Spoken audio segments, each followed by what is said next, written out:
it's time. Okay, that was wrong. What's up, everybody? Welcome to the show. Kojay's Corner, my podcast series, doubles as a late night series, special, or radio show, depending on the format. Is that and all the above. Welcome, and today's episode, the topics is many, but the theme is getting stuff off my chest. Now, for me, getting stuff off the chest isn't always a negative context. Sometimes something's weighing on my heart and it lays on my chest and I want to get it out. So we're here to hang out and chill. What's up? We got Jeffrey Warfield swinging by. Thank you so much for cruising through, man. I see the upgrade from Warzone to this one. Thanks for always hanging out and enjoying the show. You're one of my channel's top fans. I appreciate you, man. Thank you so much. Mr. Brogu, what's up, man? Thanks for swinging by. This is not the first, probably not the last. This is one of those shows where we're just going to chill. I have a list of things to talk about. Like I said, I want to get stuff off my chest and heart. So we're just going to go down the list of what's on the thumbnails. And as you know, I got to say it before we get to it. It's further down the line on the show. It is, and I'll explain why if you do not know. That's why I'm here. I'm here to show you and share with you everything on my mind and heart, everything that's important. That's what we do here. This channel is a variety channel, but it's always about what's in Kojay's world. The Kojayverse, as my boy Il Divino Vega has called it. Shout out to Il Divino Vega. He has a great series of Chop Shop, bunch of stuff going on. Check him out. Link to his channels on my channel of channels that I recommend you check out. It's a lot. There's a lot of stuff on my channel. So if you're ever bored, I got your back. So this variety channel or this variety show, I'll be going over a lot of topics. And like I said, the one important thing I need to let you know, it is free Palestine. Every day, every hour, every minute until it happens. I thought that championing a director's cut for artistic integrity and to help spread awareness of suicide, because that is a problem in human society worldwide, among other problems too. But it's good to highlight things that matter towards humanity. I thought that was very important at the time, and as I get older, it becomes even more important, where it should be the main topic of every single thing. However, we get a lot of commercial stuff that get in the way and take precedence over things that truly matter in regards to humanity, you know, which I'll get into. So, yes, it's free Palestine all the time. The beginning of the show, I want to get into talking about some fun stuff. So I'm going to try some new or old, just new for me, what I usually don't do. I usually have a little animation thing here or a little picture of what we're talking about. I didn't have time to do that today. I got out of work a little bit late. I do apologize. And I needed to eat some food. Otherwise, I could have started this with impending headache coming on. I don't know. I just need sustenance. I mean, I got to remind myself I'm not a machine. I'm a human being, and I need to go at a certain pace. But I'm still here to give you all the love. I do apologize starting later than usual. It's like I'm on Wizard's time in Lord of the Rings. A wizard is never late. He arrives precisely when he means to. Or whatever he said. So, let me do this banner thing. I usually haven't done it in a while, but let's give it a go. We are going to talk about got an event tomorrow.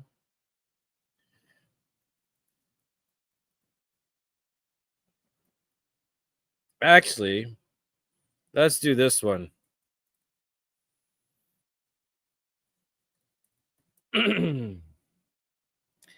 Bam. Let's do the banner. Pa! Co-watch Party, the Auburn Rangers series. Ladies and gentlemen, this is a series on my channel that I am very proud of.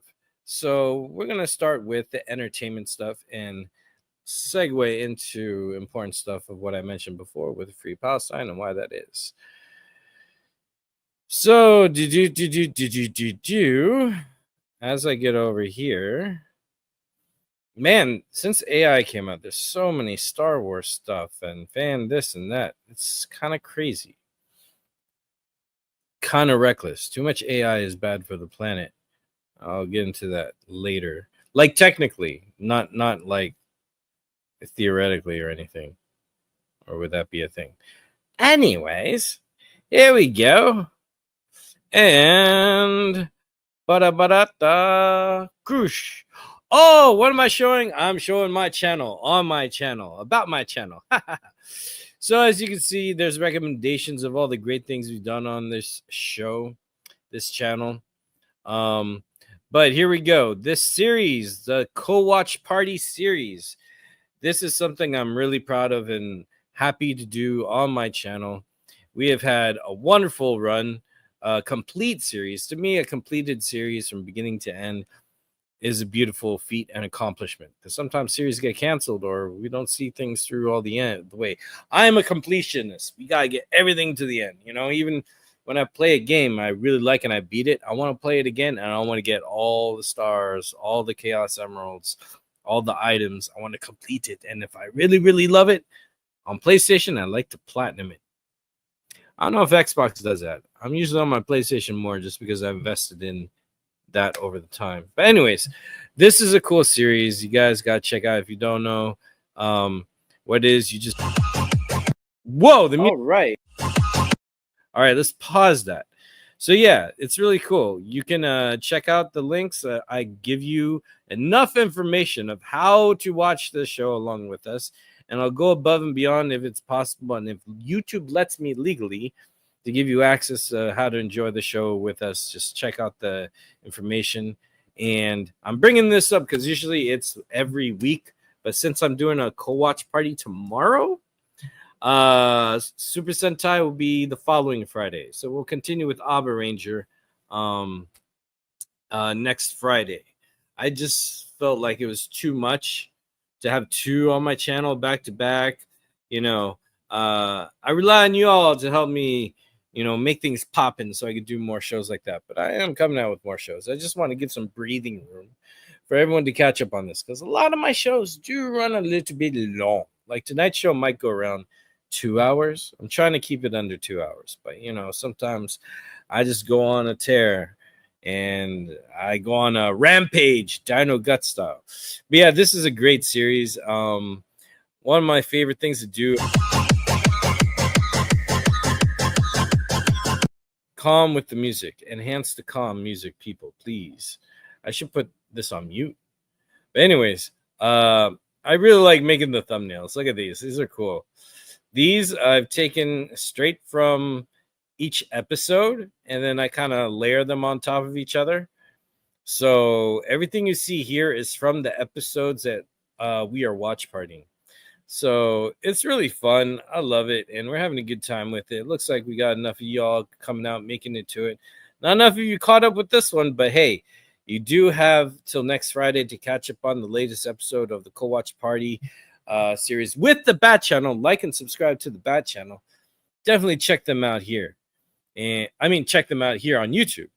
But yeah, we have such a great time, and it's our first time watching it. So highly recommend you check out my channel with that in mind, or that to do.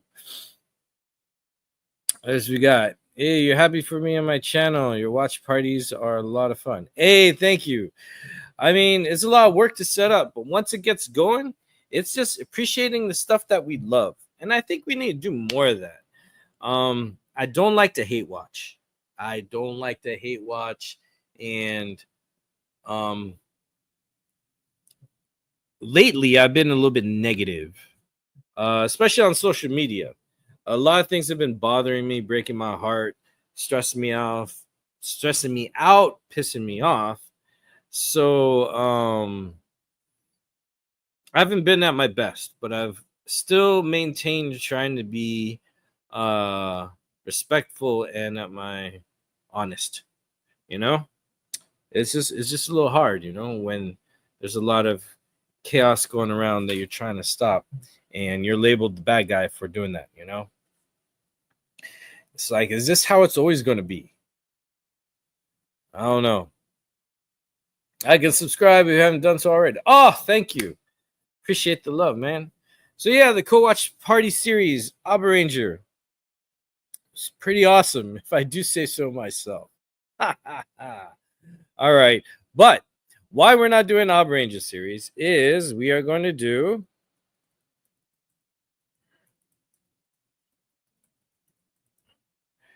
bam. We are going to be watching tomorrow The Sorcerer and the White Snake. This is I'm not sure many of you are ready for this, especially with the stuff I've been showing. A lot of stuff I've been showing has been action driven Asian cinema, primarily focusing on South Korea. That's my favorite. I think that's my favorite entertainment industry altogether, with the K-pop, with the series, and with the films. Like, they deliver very, very, very well, and I'm a big fan of it. Superheroes, America has higher quality. I have to say that. Even our bad stuff looks like TV with a budget. But I have to say, in performance and execution, that I think is equally, if not more. Oh gosh, I started playing with the super glue and started gluing. And I was like, my fingers are sticking to each other. Anyways, even though they may not be number one, they handle it better, and the performance is amazing and doesn't fail. So I really, really love South Korea. A lot of their stuff is amazing. So that's been a lot of the stuff I've been focusing on. So tomorrow, not just that industry, but overall everything has been martial arts or action driven. So tomorrow you're gonna get a taste, and I'll show you a trailer. We're gonna have fun today, and then we'll get to the serious stuff. But we're having I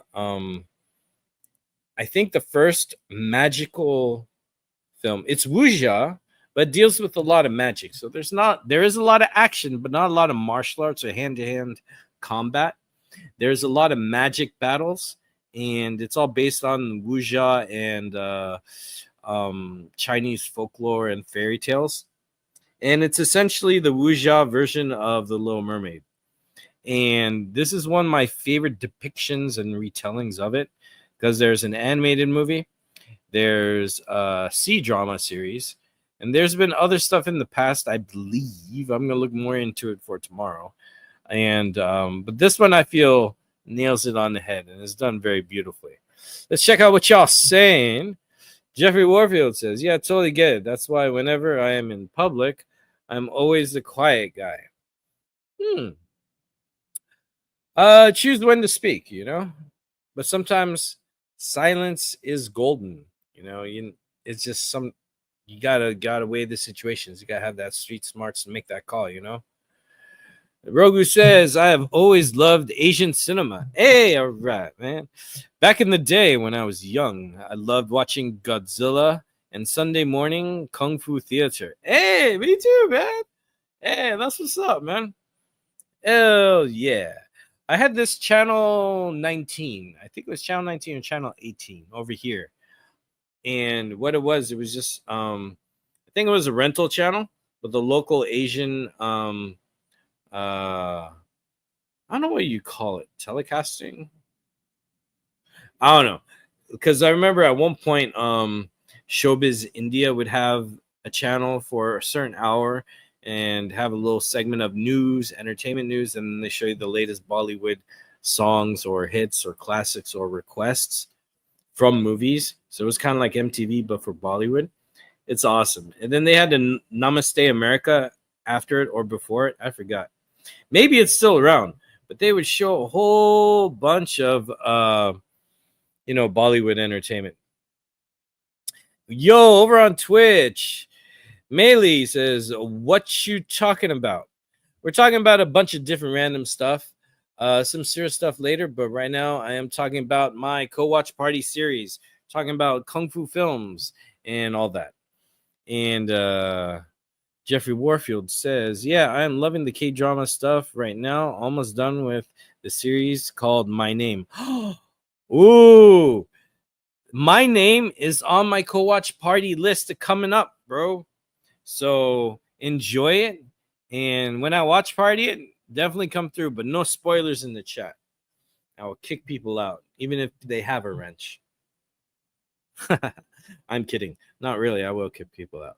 No spoilers. But it's going to be fun. And it's going to be really cool. So, yeah.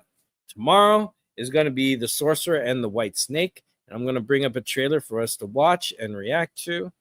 And talk a little bit about it in more detail. And all that good stuff. I'm going to bring up your comment while I'm looking up stuff here. Said, believe it or not, back when I was young, my brothers and I would play with the TV antenna on Saturday nights trying to pick up Godzilla movies that were playing in the next town about 50 miles away. Nice. Yeah, I had to play with TV antenna to make sure the picture was good. I used to watch Knight Rider, Airwolf, Combat. My father was big into military stories, so to watch that. Oh yeah, good man. Don't do spoilers. Never do spoilers. Sometimes on accident they come out, so they gotta be very careful about that. No, White Snake trailer. Let's see. It's a good one. I like this one. Show. Here we go.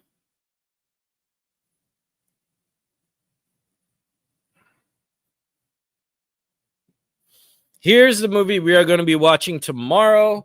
Watch partying. So it is at 5 p.m. Pacific and 8 p.m. Eastern time. In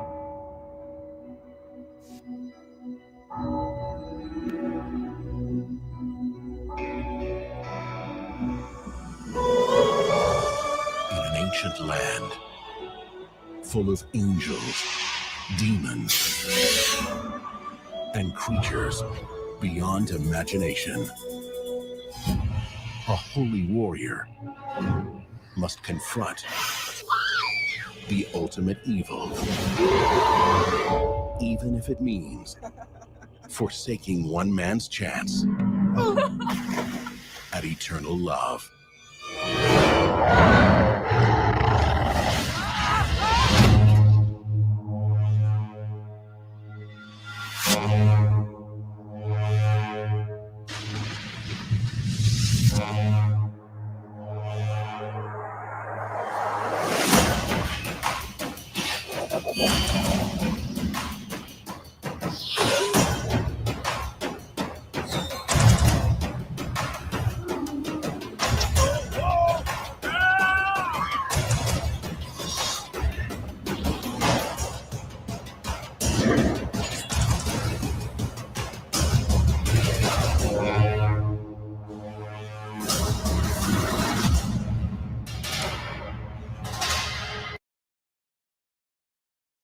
There we go.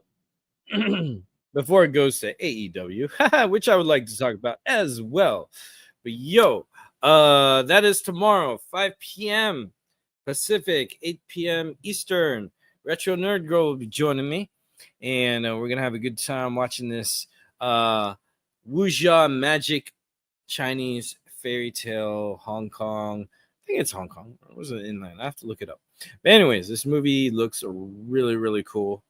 I mean, it is. I like it. I have it. I own it. The music is really well done. There is a title track. I think the song is called "The Promise." We'll find out tomorrow. But it the lead there's a love couple. There's a romantic couple. They are essentially the leads in it. The actor for the Romeo-like character, and the White Snake, the actors sing that title track, which is really, really nice. And the song is very, very beautiful. I like how it was composed and the production value of how it's put together. And their voices are really good. And I think it's nice that you have, uh, the original song of the movie sung by actors of the characters, because they lived the story in their performance when they're doing these scenes, working off the script. So that is something that I'm always appreciative of, when it nails it just right. Some of the special effects are a little bit dated and they may not look good today. Back then they kind of looked a little whatever. I'm very picky, but the story is really, really good. And it is pretty much a kung fu version of The Little Mermaid, and I like that. And it has other versions which we'll get into tomorrow. So that's something you can look forward to, because that's going down tomorrow in less than 24 hours. Ooh, I'm excited already. Here we go. Hey Kojay, do you remember an Asian movie, The Storm Riders? The plot involves two children, Whispering Wind and Striding Cloud, who become powerful warriors under the evil Lord Conqueror's tutelage. You know what? I'll be right back. Hang tight. And I'm going to answer your question with style.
All right, that was going to be cool. I don't know where it is, but yeah, I do have the movie Storm Riders.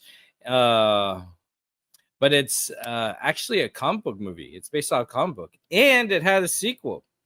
I have the sequel too. I just don't know where I put it. I still have stuff everywhere, bunch of stuff in boxes, but I have the DVD of the sequel and of Storm Riders. Hold on, is it right here? Sword in the Moon, Samurai Fiction. I have it on. I have both on DVD. Nope, that's Ninja Turtles. Hold up, is it right here? Crying Freeman. Jai Supon. Oh, dude. Any of you remember Jai Supon? He's of the Metal Man series. Any of you see that guy? No? Maybe. VR Troopers did some of the series of Metal Man series. Not Jai Supon, though. Jai Supon. Painted Skin, anyone? This was a good one. Maybe I'll throw that in rotation. But yeah, what's cool about Storm Riders is that there's a Korean wuxia remake of it too, and the sequel of Storm Riders had scenes copied on it from it for the movie. Okay, I said that wrong. The movie Immortals with Henry Cavill. That movie copied scenes from the sequel of Storm Riders, which is cool. They brought both of them back. They had a bunch of actors, new characters, and the sequel is a totally different story in its own with a whole bunch of new characters. It's really good. Haha, yeah. Actually, now that we're doing some show and tell, let's go to my letterboxed. I have Storm Riders on there on a list of mine. So here we go, here we go, here we go now. You know, let's get some music because there's some moments where I'm like, looking up stuff and all this. Let's get some background stuff going. No, I don't like that one. This one's cool. All right, just a little something in the background so it's not too weird when I'm doing my stuff here. All right, so you brought up Storm Rider, so we're going on this journey together. So here's my letterbox, right? I'm trying to add to it because I like making lists, give my opinions, right? Justice League got half star. All right, recent likes, favorite CBMs. So here's my top 100. I like to keep it in 100, right? So look at here, bro. Oh, Storm Riders. Can I make this bigger? Does that look bigger on your screen? Hey, that's not too bad. So yeah, this. Oh, what happened here? What? No, go back. There we go. Gotta be careful. So starting at number 100 of Kojay's top 100 comic book movies is City Hunter, 99 Judge Dredd, 98 Rise of Cobra, G.I. Joe, 97 Barbarella, 96 Darkman, Mystery Men, Howard the Duck, Snake Eyes, Storm Riders. Haha. Did I put the sequel up here? Yeah, okay, look. Here's the sequel. That's what I want to get here. The sequel is Storm Warriors. Brogu. I don't know if you've seen this, but try and look for it. If not, wait for a watch party of mine because I will host it. This stuff is really, really cool. Storm Warriors was a nice sequel, and I had a lot of great fun watching that. It is really, really, really cool. Aha, see, so you might like tomorrow's movie, because tomorrow doesn't have a lot of martial arts action. That's why Jet Li is in the movie, because Jet Li retired from martial arts films. What does that mean? Is he retired from the intensive martial arts combative schedule and choreography, and like his greatest martial arts epic, in my opinion, and he was gunning for this to be his most epic, and I feel he succeeded with director Ronnie Yu, is Jet Li's Fearless, the telling of the story of Ho-Yun-Ja, and which Bruce Lee's Fist of Fury is inspired from. As you could look at Fist of Fury, which is also titled Chinese Connection, stupid name. That's actually like a sequel to the story of Ho-Yun-Ja. So when Jet Li was doing the story of Ho-Yun-Ja with Fearless, he aimed to do the most best of his martial arts work, because Jet Li is a kung fu expert, but also specifically he's a wushu expert, wushu. So when he did that movie, he did use wire works, even though he said he wanted to be more grounded. It's just that Jet Li is the king of wushu, in my opinion, and he had to do a little bit of it, but he wanted it very grounded, and it was. There was a lot of hand-to-hand combat, minimal wire works, a lot of fights. I believe in, I'm okay if someone corrects me, but it was about 5 to 6 months of just shooting the fight sequences. And they just took a month to shoot the drama scenes. That's what makes Asian cinema very, very special.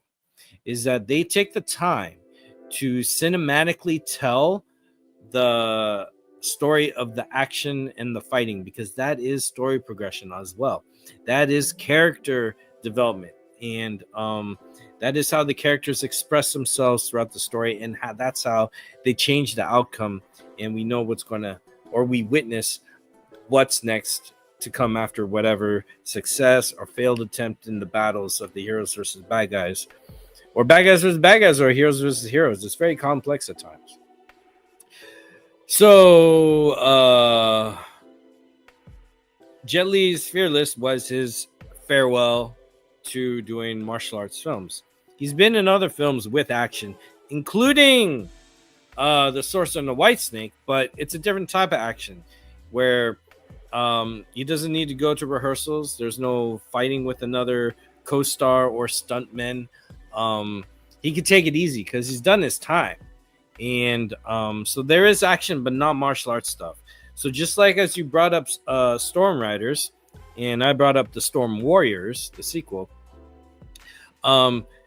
what Storm Riders did is it showed a lot of kung fu magic, all chi magic, all wuxia magic, whole bunch of stuff like Thousand Fists and all this energy blast from like a swing of your blade. One can command fire, one, you know, it's a whole bunch of fire with one arm, because one arm wasn't his. And but what's cool is that this is along that fairy tale, a narrative that the comic book story Storm Riders had. So that's what we're in store for tomorrow. The City Hunter, I love that anime of that show. Yeah, see, that was my list of favorite comic book movies. City Hunter is a comic book movie. Yeah, look for Storm Warriors. You'll like it. It was not promoted or distributed widely in the West, so you have to dig for it. But it is really cool. Or wait for a watch party of mine when I get to it. Keep your eyes out. Now that you mentioned it, I'll try and put it in the rotation. I gotta find it so I can set that up. But yeah, we will get to some of that stuff too. Fist of Fury is great. So far, my favorite movie of Bruce Lee's. Nice. The first movie I saw of him was The Big Boss, which was named Fist of Fury in the West. But Fist of Fury was way more. I think you got more martial arts from Bruce Lee early on in the film, and then you got to see Bruce Lee on a mission, and his character had different types of takes of, you know, trying to be like a phone man or phone repair man. It was pretty cool. It was pretty cool. Seeing all those characters. Yeah, I feel like American audience don't see that because American media is normally dialogue heavy, even compared to wrestling. I notice only WWE and TNA are very dialogue heavy and not a lot of wrestling. Yeah, I don't like it. I can't do WWE. Last time I saw WWE was 2020, and last pay-per-view I saw was 2021 Royal Rumble. I think I bought that one. I think it's the one where Bianca Belair won. I was really happy with that outcome, so that's why I was like, yeah, let's go. Grogu says, when it comes to martial arts and kung fu movies, I really love the Shaw Brothers movies. My favorite movie that they made was Five Deadly Venoms. Yeah, that's cool. I like Shaw Brothers because they're very iconic for that that red trousers style of avant-garde storytelling, where see, in kung fu, when you do a lot of forms, form is like a choreographed thing that you do on a routinely basis, and the motion of doing certain things, certain blocks, movements, by practicing them trains your body to perfect them. But how you do it is very like, I'll give an example. I'm just going to make some crap up, right? Where it's like a so that is not really realistic, but all the Shaw Brothers movies, they would come up with their own choreography to be performed in the fashion of that traditional martial arts style, and therefore no one missed a beat because the dance is really the same.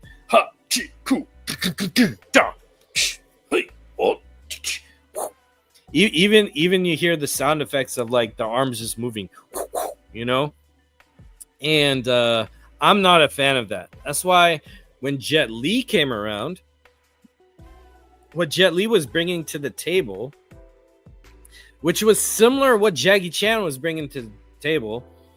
Sammo Hung, Yuen Biao, and also to join that Donnie Yen was the intricate choreography, but it was done in a very Bruce Lee style of natural movements. So you'll see Jackie Chan. It's like, wait, I want no trouble. Oh, watch over there. Boom, you know, he's like reacting quick. Then you have Jet Li, who's like doing all the wushu forms, but he's more feeling it. You know, he's not the hey, cool, that Shaw Brothers stuff. And then of course you got Donnie Yen, who's trying to do the Bruce Lee thing with mixing in the MMA. And then Yuen Biao and Sammo Hung were just like the Jackie Chan part, only they were gunning for their own style, adding a little bit drama.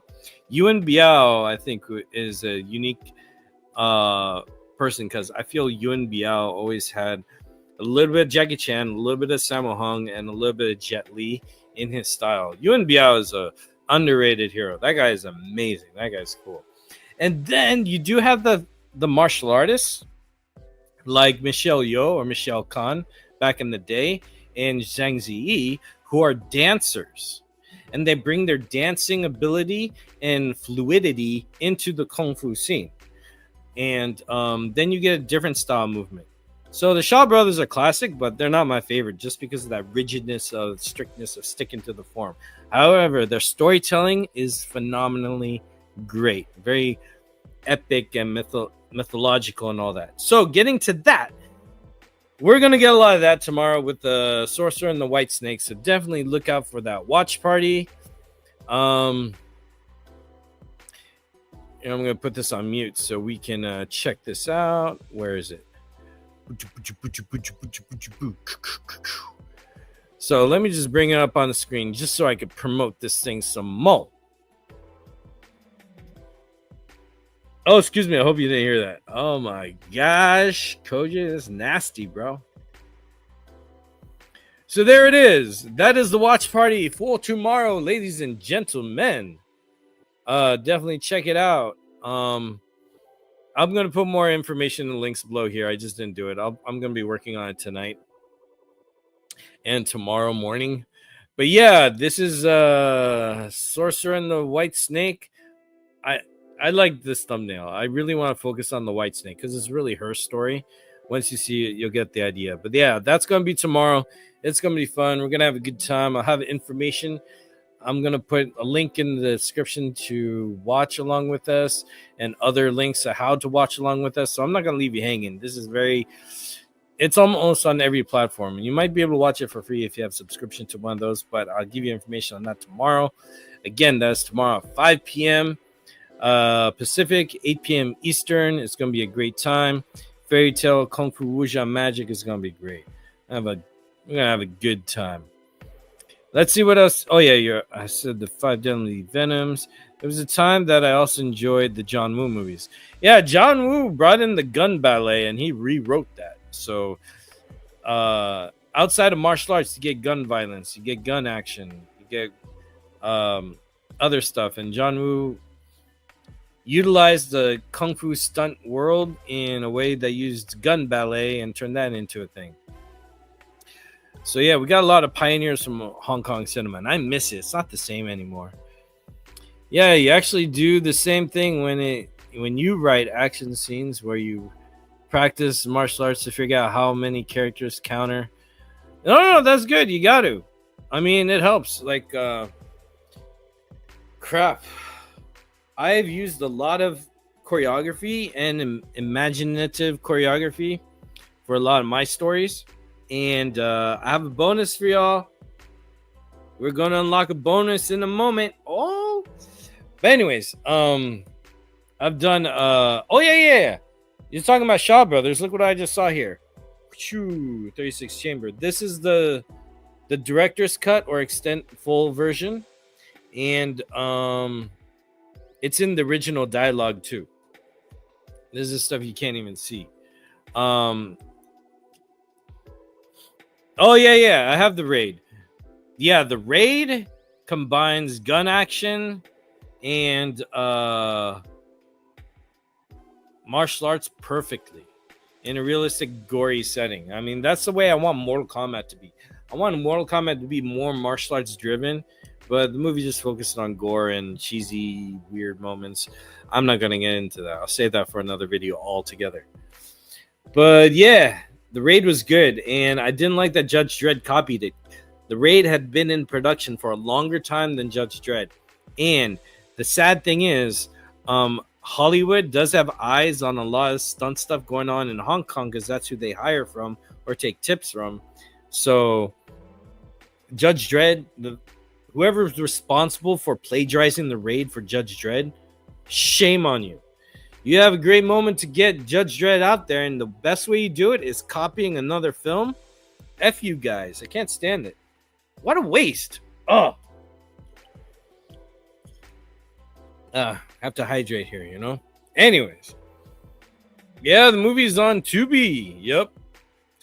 Thank you for letting me know. That makes tomorrow a little bit easier when I get this stuff. I'm still going to find it anyways. But, yeah, it'll have ads. So when you have ads, just pause this show. So, yeah, that's tomorrow. So we're going to move on to the next thing.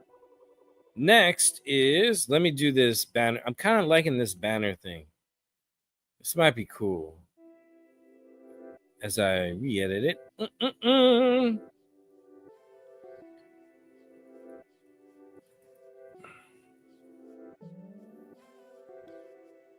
All right. We're going to talk K-pop, baby. One of my favorite groups. We're going to talk about Card. Now, K-pop Demon Hunters dropped like about a month ago, right? A little bit more than a month ago. And it's doing very well. I'm very glad. And I got to find out more about it. It was last minute when I found out that K-pop Demon Hunters was a thing. So it was last minute getting that co-watch party together. And I'm so thankful. Shout out to you, Super Bro Corey, for making the time to come through. And super shout out to my boy, Joe So's, coming through to join me. First time on my channel. Well, not really. He's been on my channel before, but not live. To do the co-watch party with K-pop Demon Hunters. And that movie is fantastic and did K-pop justice. And because I'm a K-pop fan, I need to give some love to Card. They just had a comeback. A comeback is a new release, all right? And it's a new release of a single mini album, which is like a EP. And or an album, LP. So Card had a comeback for their EP mini album. So we're going to enjoy some of that. What'd you say? Really, I don't like gun action. I just don't find that action interesting. The movie is also on Prime Video. Just needs a subscription. Cool. Hey, thank you, Jeffrey, for doing the homework. I knew it was for free if you had stuff, but like subscriptions. So if you have subscriptions, you should be good. K-pop is cool. So I got into K-pop in 2009. It's 2009 when I saw the Wonder Girls song Nobody, and that got me hooked. And I got swept away by 21. And 21 2.0, everyone knows, is Blackpink. So they're very successful. So before I get into Card, in the K-pop world, it's very, very competitive. In fact, when it hit America, the West Side was the last to know about this global phenomenon growing. Now in K-pop, they have an interesting system where they have these singing contest shows, and artists who can make it to that show compete against each other. But there are also shows where they just showcase artists and there's no competition. But the competitions are the big ones, because how do the people win? Fans call in and cast a vote for which song did best that night. Obviously, you're going to have a fan base always root for their team. That's where it gets very tricky, toxic even sometimes amongst the fans. Like, we think DC and Marvel is toxic. No, you don't understand. That's nothing. That's like a small percentage or small fraction of the K-pop beefs between fans and K-pop. And so it's like you'll have people phone in, so you know the fans of that group are definitely going to vote for that group, or are they? Because now at the show, another group has a chance to win the favor of the fans of the other artist. Or sometimes the artist has fans who are loyal to both. And they're like, oh, which one do I choose? That song was good. And it's based on song, or some people are biased and they always vote for one person. So the thing is, every artist competes against each other in these shows, which I think is really, really interesting and fun. So I think they're bringing a little bit of that to America. I did see a show advertised on HBO Max of some singing competition with K-pop and Western pop. So I have to look up into that again. But that's something that K-pop is really big in. In fact, some K-pop shows made it over to here. There's this show, I forget what it's called, but it's either Behind the Voice. It's one where some singer that everyone knows shows up, but they're wearing a mask of some sorts, and they do a singing competition, singing songs that they aren't known of, that do reflect how well their talent is in their vocal skills. And then we're guessing who's behind the mask, and they take off, and everyone's like, "Oh, that was a Korean show. It wasn't first in America." So that's another thing that came on this side. So, anyways, every recording studio has a bunch of groups, and they cast them and recruit them early on. So in their teens, they get permission from the parents. And but as we know, any big industry that has a huge export of that country, they get a lot of money and a lot of power. So sometimes not everyone plays nice. I mean, we see what WB and DC and Marvel do, and Nickelodeon and Disney have done to like go about making films or entertainment in the malicious way, breaking rules and bending edges and anyways, so yeah, there are dodgy ends of any big successful industry, and it's definitely K-pop has some of them. However, there's a lot of great stuff there too, and a lot of competition too. So you'll see a lot of artists. Like Bollywood has a lot of movies. South Korea has a lot of musical artists. A lot of them. They're all competing. So if you know any of the artist name, that's a huge win for that artist because there's so much competition. So that being said, it's usually girl groups and guy groups or solo artists, sometimes bands, but pop music is the big deal. And what's slowly starting to become a thing, because there was a new group recently that was mixed, guys and girls. But one of my favorite groups came out a while ago, like a decade and a half ago, maybe. Dang, it's been a while. I think it's been 8 years. But anyways, it's Card. 4-member group, 2 guys, 2 girls, and they're dope. It's 3 Koreans and 1 American. It's Somin, J-Sef, and Jiwoo. And they're the Korean members. And then BM, which is short for Big Matthew, because dude's tall. He's actually from LA. A homie, you know what I mean? His ethnicity is just Korean. So he works in Korea, but he's an American. And what's cool is that he does a lot of the music composition for the group. And I like his style and what they're doing. And I've always loved their flavor. And now that they've been around the block for a while, they've been focusing their style to be more of a, I guess, more clubby, dancey. They have pretty songs too, but they are probably going for the sexy appeal. The sexy appeal. So they just had their album Drift drop. You're gonna check this out here. We're gonna check out one of their songs. But I want to see a performance of it. Yeah, we'll do a performance video reaction. This is the recent song which came out 4 weeks ago. What? 4 weeks ago? Are you serious? It's been so long. It felt like it came out yesterday. Man, oh man, oh man. So let me do something with the beat in the background.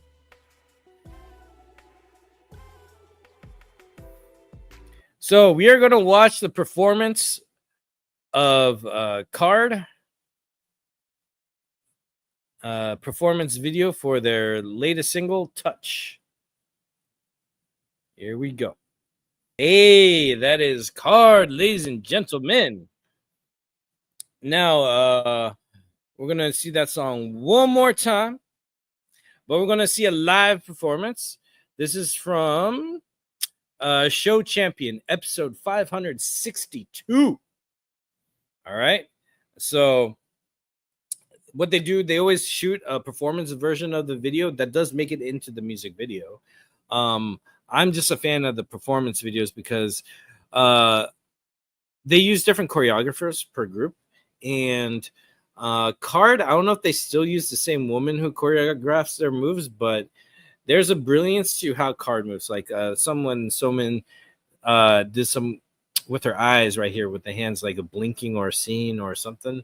And then they got that move the ladies do right there. And then when they write, it's just great. I love it, and it's good fun, and it fits their energy. So seeing them do it live is also another good one. Oh, hey, here we go. Gotta go. It was really nice talking to you. Hey, nice talking to you too. Enjoy the watch party tomorrow and enjoy the coming weekend. This is the way. Ha ha. Have a good one. Thanks for cruising by and hanging out with us, man. So here we go. I Show Champion Card. All right. So let's bring that back to the stage. Choo choo choo choo choo choo. All right. So I find fashion hilarious. I grew up in the 90s, and look at this stuff. Jeffrey Warfield says, that was great. Give it up to Card, ladies and gentlemen. Jeffrey Warfield likes your stuff. Look how baggy these things are. This is like, let's not wait till the waters run dry. Baggy, man. Baggy, saggy. It's like all the eras I've lived in always makes its time coming back around. Who says what comes back? I have no idea. My fashion sense is kind of okay. I'm working on it. I dress in between of like an 80s rapper and a soccer dad. So I don't know. But I just think it's kind of cool seeing this stuff again. What I really, really, really like about Card, let's see if I can get back. Whoa. Don't play stuff yet. Don't play stuff yet. Is there a way I can mute this? Yeah, I can mute it. All right. So this is Card. Highly subscribe. Everyone subscribe to Card. Do it right now. Spotify their stuff. This is one of my, I'm going to tell you, they're definitely my top 5 K-pop groups of all time. And that says a lot because I've been listening since 2009. So I did a reaction to Tell My Mama, which is cool. That took me by surprise at how smooth it was. It tripped me out how it did look like a callback to a Nine Muses song, which is really cool. This is their single, which is kind of nice too. But what I like about Drift, do they have it here? Tracing the Drift. Yes, this is cool. So this series, Tracing the Drift, episode 3. By the way, I got a lot of channel ideas from K-pop channels. So we're like, why is Kojay doing this series and not just make a whole new channel? Get ideas from K-pop channels, you know what I mean? So where is it? Tracing the Drift. Wait, where'd that go? Did I hit? Yeah, Tracing the Drift, episode 3. Where's episode 2? Oh, they put out a lot of content. Let's go. Oh, this is our playlist. They're putting stuff from other stuff. No. Oh, Tracing the Drift, part 2. Okay, that's the dancing. So what's cool about Tracing the Drift? So far, it's only 3 episodes out. Tracing the Drift is about them making the song Touch. Drift is the name of the mini album. Now, what I really like about Card is that they are showing you a lot of the creation process, and BM comes up with whoops. That thing always misses up, and it's like whatever. So what's really cool about the series is that they show you the making of the music, and the beats have already been made, so they didn't show that part. And what's cool is you see that BM is really the mastermind behind the magic behind the music. And I want to give him a lot of love because usually it's a producer making the music, someone else writing the lyrics and all that. And I know that people do work with them, but those calling the shots of how they want to express themselves in their music is the members of the group. Like, they are a legit band. They are making their own music, and they are part of the creative process. And I love that. And it makes me love them more for all that they do. And there's this part where BM works with Somin, and yeah, I'm not doing any copyright stuff. There's reaction here, ladies and gentlemen. And I just like how they work.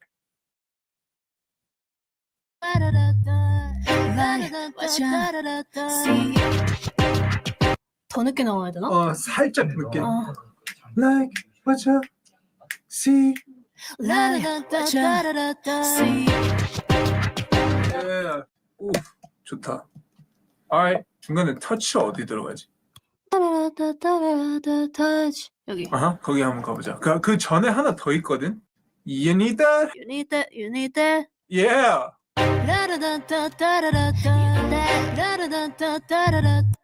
Nice. 좋은데? Touch. Touch. Give me your style.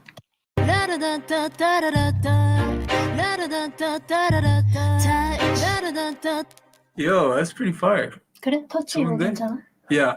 이거 다시 녹음 안 해도 돼요, 그러면? I don't think so. I think it's fire right now. Say on three. C'est la vie. Just give me the light. 눈놀리 틈 없이 I'm blowing your mind. 오호! 잘 나오겠다. 그래? 톤 좁힐수록 더 이뻐. Sorry, I gotta stop right there. Yo, that beat is sick. It's like, I like this. The more I listen to Touch, the more I like it. And I think that's what you want. Oh, yo, Card, shout out to Card. Jeffrey Warfield just said, oh, wow, just subscribe to them, and shocked at their subscriber count. They need a lot, man. It's stupid. These guys, they need a win. They haven't got a win yet, you know. And Card is incredibly great. You may call me biased, or I'm just smart with good taste. C'est la vie. Just give me the light. 눈놀리 틈 없이 I'm blowing your mind.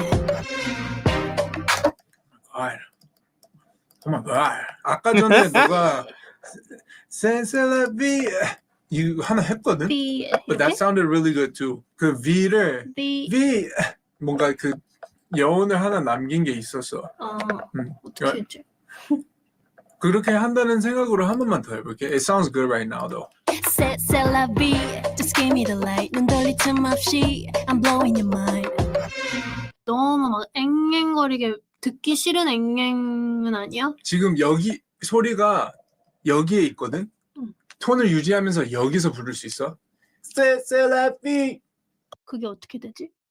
C'est la vie 이거나 C'est la vie. C'est la vie 이렇게? 그럼 오빠 끊어서 가자. 끊어서 가자. 오케이. 거기를 찍을게.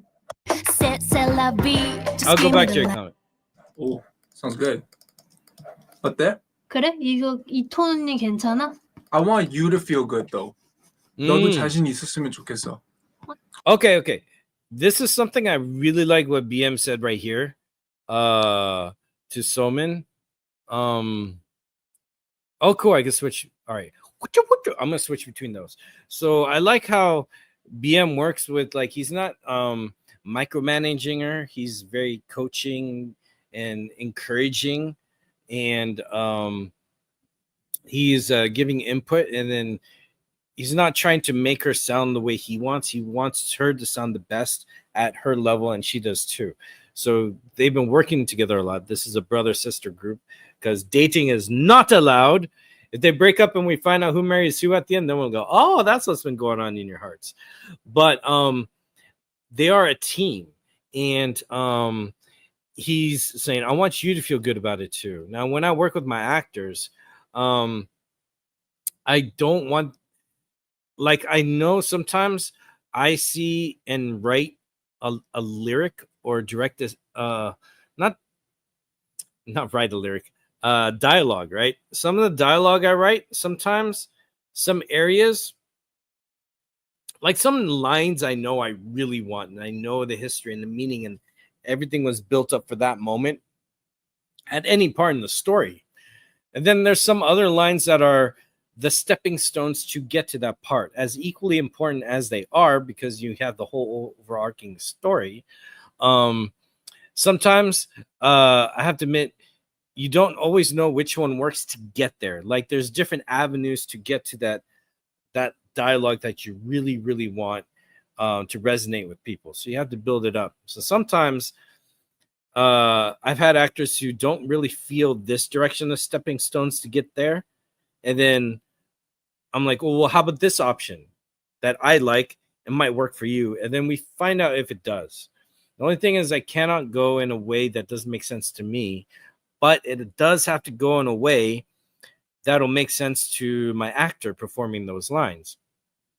So you find the middle ground because you want to get closer to the truth, because I am the story writer of my stories. However, those bringing it to life need to feel it. They need to understand. So either I go a different way that makes sense for them, or we have a conversation to understand what I mean, why we need to go this way. And depending on the person and the moment will determine which path is the right way to go. And I like to always make sure that both parties are happy, especially the artist, of the performer. I'm the artist of the storyteller, but then the performer needs to have that foundation of understanding, passion, and core understanding of where the heartbeat is of the story. Now, when I see BM working with Soman here, I say dialogue for my works. This is lyrics for their works. It's the same thing because it's a human element performing to convey something that moves you, either makes you want to dance, makes you want to feel good, make you want to think, or all the above in one package. That's a beautiful thing about art. And I love what I'm seeing here work in making this one song touch with BM and Soman. So I like what he said there, where he's like, how did you feel about it? I want you to feel good about it too. That's what matters. Because then if she doesn't feel good about it, then they have to find another way. And I really, really like that moment there. And I resonated with, personally, as an artist myself, with them. Another reason why I like this group, because they are legit in the Bat Cave working on the next thing for their arsenal to do their job. You know what I mean? Let's carry on with a little bit more of this. Then I'll show you episode 2, a little bit of it. And I haven't seen episode 3 yet, so I'm not going to watch that. I'll watch that later. 어떠세요? 저 지금 너무 좋아요. AI 아니죠? 진짜. Oh, 이천이 see, they even 괜찮아? asked the other I guy, want the you to mixer feel with them. good though. 너도 자신 있었으면 좋겠어. 어떠세요? 저 지금 너무 좋아요. AI 아니죠? 진짜 지금 너무 제일 좋아요. 지금 진짜 좋은 것 같아요. 아 그래요? 네. 그 가자 이걸로. 오케이. Just give me the light 한 번만 다시 찍을게. 좀 더 잘할 수 있을 거야. 조금 섹시하게. C'est la vie, just give me the light. 아, 야, yo, it's fire, it's fire, Fire? it's fire, it's fire, it's fire. Okay, Let's okay. go, let's go. 넘어가자. Talk to me, talk to me. You never get enough of me, enough of me. 방금 너프 때 뒤집힌 거 그거 좋은 거 같아. 그렇지. 오, 자신감. 아니 이걸 내가 어제까지는 그냥 불렀었거든. 근데 오늘 집에서 갑자기 뒤집혀져서 play with it. 해봤는데. 좋아, 너무 좋아. Ride with me까지 갈게. 네. Talk to me. 서두르지 말고 round with me. Oh my goodness, I love this tone. Nice. 너무 좋아, 너무 좋아. 근데 오빠 내가 이걸 하고 싶은데 부를 때는 안 돼 자꾸. 뭐가? Ride with me 이렇게. Try. 근데 안 나왔어 방금도. Let's do it again. 서두르지 말고 round with me. 안 나올래. 너는 넣어줘. 아니 잘 안 돼. Aw. 될 때까지 하면 돼. Doubts? Look at this. 좋아. 느낌 좋아서 그래. Round, round with me, round with me. 아 해볼게. 예. Talk to me. 서두르지 말고 round with me, round with me. 오! 된 것 같은데? 이어서 가볼게. You can never get enough of me, enough of me. 좋은데? 이어서 가도 될 것 같아. 네. 내게 몸을 맡겨 take you high. 너무 약한가 high? 그거보다 박자가 지금 아 그치. 어. 내게 몸을 맡겨 take. 그 앞에 불러주면서 들어가면 좋을 것 같아. You can never get enough of me, enough of me. 내게 몸을 맡겨 take you high. 어때? 뭔가 이 느낌이 없지 않아? Man, she's 한번 such a 그렇게 살려서 perfectionist. I love it. 뭔가 깔아주고 Baby all you need is one 여기가 나와야 되는데 맞아. 하이만 찍어보자. 내게 몸을 맡겨 take you high. 좋아. 이 디렉션 좋은 것 같아. 그치? 뭔가 착 대고 빵 착 좋아. 그치? 착이 맞아. 나은 것 같아. 맞아. 후렴을 다 하자. 응. 이 부분은 막 노래스러운 노래가 아니잖아. It's all attitude and like 간지. Baby all you need is one touch. Bet you like it now giving it all up. Okay. Yeah. 더는 좋아. All right. That was a lot. And episode 2, they go over the choreography. So they write the song, compose the song, work on recording the song. Then they get the choreographer in and then they choreograph it. Then once they choreograph it, then they got to prepare to perform it live, shoot the music video, release it, go on the dance competitions, dance performance, dance showcases, and, do the best they can to get some success, more success, and more love to the hard work that they deliver for us. And I love that it's the artist making it for us. I like that. All right, let's see what you said, Jeff Warfield. You said, yeah, you're exactly the same in that mental writer's room where I have 3 brains. One is the writer, then there's a music producer brain trying to fit the music to go with the scene, and then the actor. Brain and have meetings is kind of schizophrenic. Hey, you divided it in your way to make sense. I got a range from either 9 or I just have 1 going on, But hey, we're all different. And that's what makes the arts and storytelling so unique. So I really, really love Card. I'm glad you subscribed to them. And I have to ask you, Jeffrey, what do you mean you're surprised at their count? Like it was higher or lower?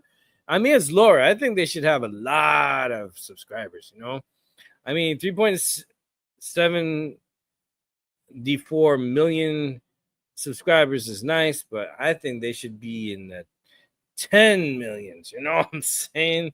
But I love this group. They're really big in Mexico and South America, which is great. I like that. And they have a lot of fun stuff. I love this group. I've already seen them live too, and that was great. So, there it is. Drift. They got the whole. Here we go. I'll show you what I'm seeing. It's right down here.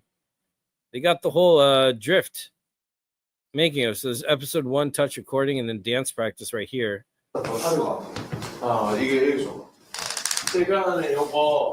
Whoa, this looks like the camera angle from my dance rehearsals.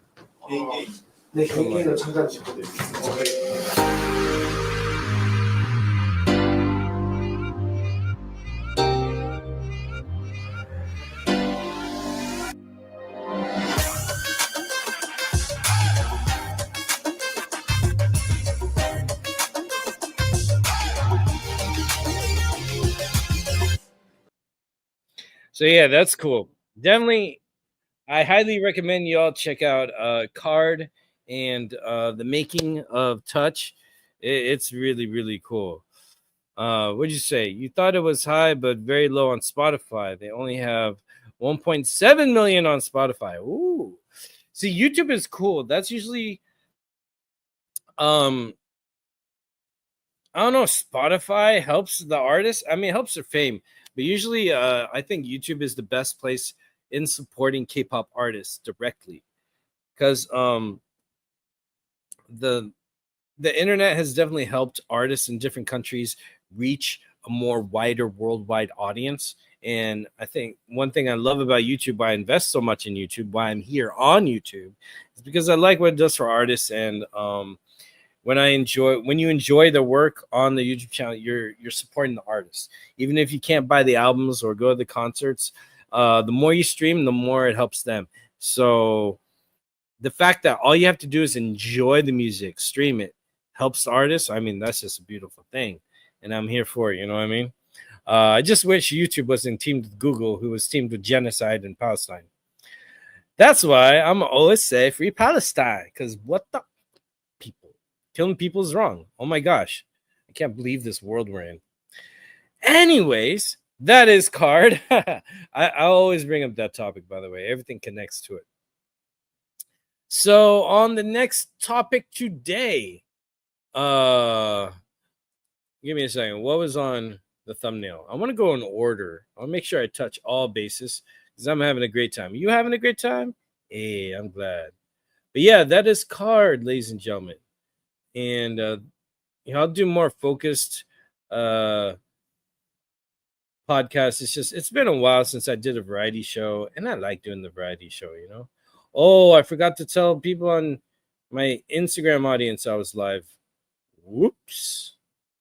Oh well. So you could probably see you already know, but that's what I'm looking at. So we talked over card. We have AEW to discuss and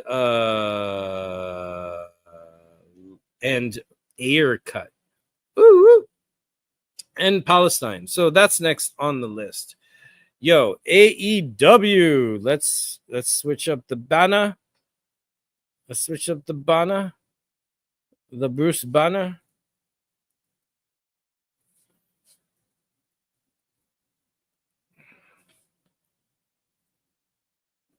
Here we go. Ba-da-da-da-da-da-da. If you like what you see, because I got what you need. Oh. Da da da da da da da touch. Da da da da da da da touch. Da da da da da da touch. Touch.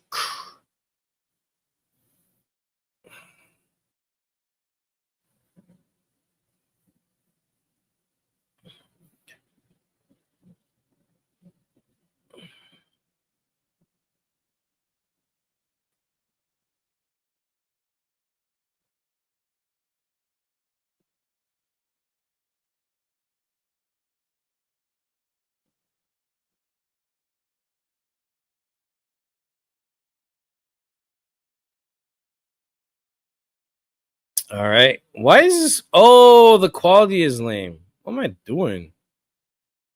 There you go. That's a little bit better. Why is that not going away? I guess it's not going to go away. Anyways, AEW, ladies and gentlemen. I like where they're going, and I kind of figured out the AEW how should I say it? Each year is a season for AEW, essentially. When I talk about season, I mean like the season the series has. And usually it's always a season because I think the amount of episodes that they have span, I don't know why they call it seasons, not a year. But hey, sometimes years and seasons, however it is for a show, has a beginning, middle, and end. You know, there's always a season finale, season premiere. There's a midway season finale and all that good stuff.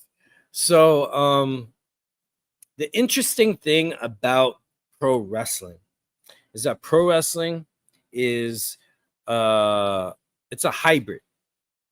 It's sports. Why is it sports? Well, it has the format of sports. It has sports athleticism to carry out the show. You need professionalism, that sportsmanship, to carry out the show. You also need the competitive nature of wowing the audience based on how you perform in the show. And that's reliant on your opponent. Since it's a show, that's your teammate. You guys in the ring, and the ref included, you all are responsible and equal in the importance of having a great match that can enhance the show, build the show, or steal the show. And the benefits, the victory of having done either of those or come close to, will propel both athletes, both performers, higher up in the ranks. That's competition, ladies and gentlemen. That's teamwork. That's sportsmanship. All right. A lot of people don't understand that because I gotta see how it's real, it's staged. Dude. No, look at the whole effing thing. Zoom out. Be educated. Be smart enough to see what's going on. So, athleticism wise, at the beginning of the year for AEW, up to the point of their first pay-per-view, which is of the year, which is Revolution, unless that changes, that moment from the beginning of the year to Revolution, that's the preseason. Once Revolution happens, the AEW Pro Wrestling season begins and continues all the way to the end of the year, which they've brilliantly set to be at World's End. So that's the season of the sports element of AEW. All right. So you have beginning of the year, first pay-per-view Revolution. That's the preseason. We'll get all warmed up and all that. Then you have the whole season going up to the end of the year. That's the sports season of it. And that's commercially how it's all categorized. It's like, okay, the year of 2019, year of 2022, and all that. So now the performance, the story, the art, the ballet part of pro wrestling is different. It overlaps. So the season finale, story-wise, performance-wise, is All In. It wasn't always that way, but as AEW grew, they have this momentum. They have their build. They have All In. All In is AEW's Wrestle Kingdom. All In is AEW. I think Bound for Glory, that's TNA's. But everyone knows WWE's WrestleMania.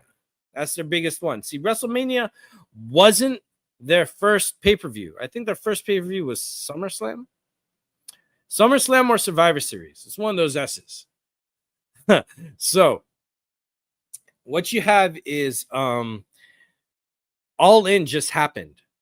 So, story-wise, that was the season finale. That's why the last match, the main event, was so epic. And you had characters and fighters make reappearances that were part of the story going up with the reign of Jon Moxley as champion. So since All In ended, it's now been a new season building up to an epic. The next one is Forbidden Door, my favorite pay-per-view of AEW. I'm so excited. Forbidden Door to me isn't Marvel versus Capcom. No. Forbidden Door to me is X-Men versus Street Fighter. It's more specific. It's more of a crossover, and I love it. However, now I call it more of a crossover with Super Sentai, Kamen Rider, and Metal Man. So it's really more of a superhero Tizen because we got CMLL involved, and we may have others down the road. You know what I mean? That is awesome. So back to the point. All In happened. So the season finale happened. So now we're seeing a new season begin since, and I like what they're going through. You see a lot more big changes. So what we're seeing is going to be a huge buildup even more so up to World's End. And World's End, since it is the sports part, it is the end of the year, so it's big in that regard. But story-wise, it's the middle point almost, or 3/4 in, something like that. I have to do the math later to confirm. But that's the cool part of what's going on with AEW, and the storylines that they built, I like how consistent they are. So I'm doing a reference here. My number one favorite thing I saw coming up here that they've built is since you had Swerve Strickland and Will Ospreay, my two favorite guys, dream team right there. They beat the Young Bucks, and the Young Bucks have been like super OP in power in the story. And since they got dethroned, they're doing this hilarious winning back the crowd type of storyline where they're just getting cheap shot in their own show. All taking digs. And I was like, oh, it's Swerve doing it to them, you know? Because we haven't seen officially the power being given to the people back to Tony Khan, or maybe it has. And Swerve just has more of a weight to say around in AEW since he beat the EVPs with Will Ospreay.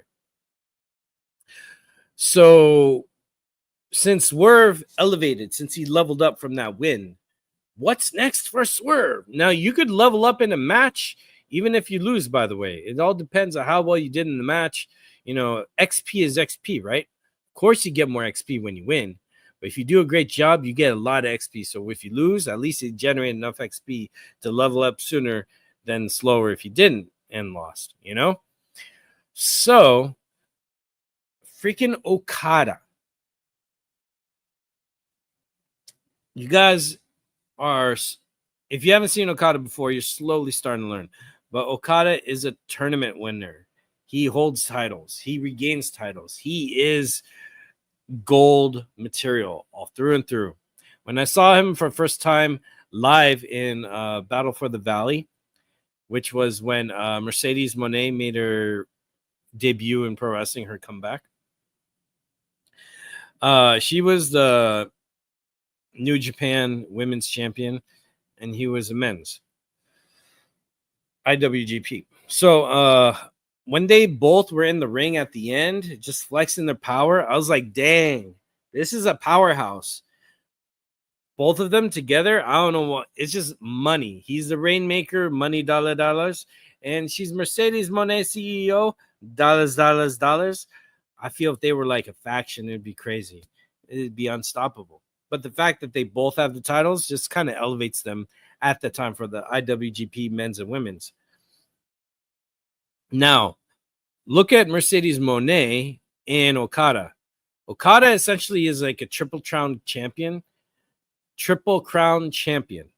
Because for some reason, he's still labeled as intercontinental champion and continental champion and what is the other one? Universal champion. And he's the unified champion. So that's like 3 belts. They're on their way out to be retired, I think. I think they're just keeping those 2 spots on the website because they did want the women's tag team titles. It's just so many women got injured at the gauntlet match and All In, so they pushed it back a bit. So I think they're just saving space to have, like, I don't know. That's my theory. They should just get rid of those titles and have the unified title. We have too many titles, man. We need those women's tag team titles in. So I think that's why we need to get those 2 out. So Okada having that title, my question to all my audience going forward to Forbidden Door, I could see Swerve holding that title. Because if Swerve holds that title, that takes him, or does it take him away from going after Hangman so soon? You know what I mean? Because he did aid Hangman.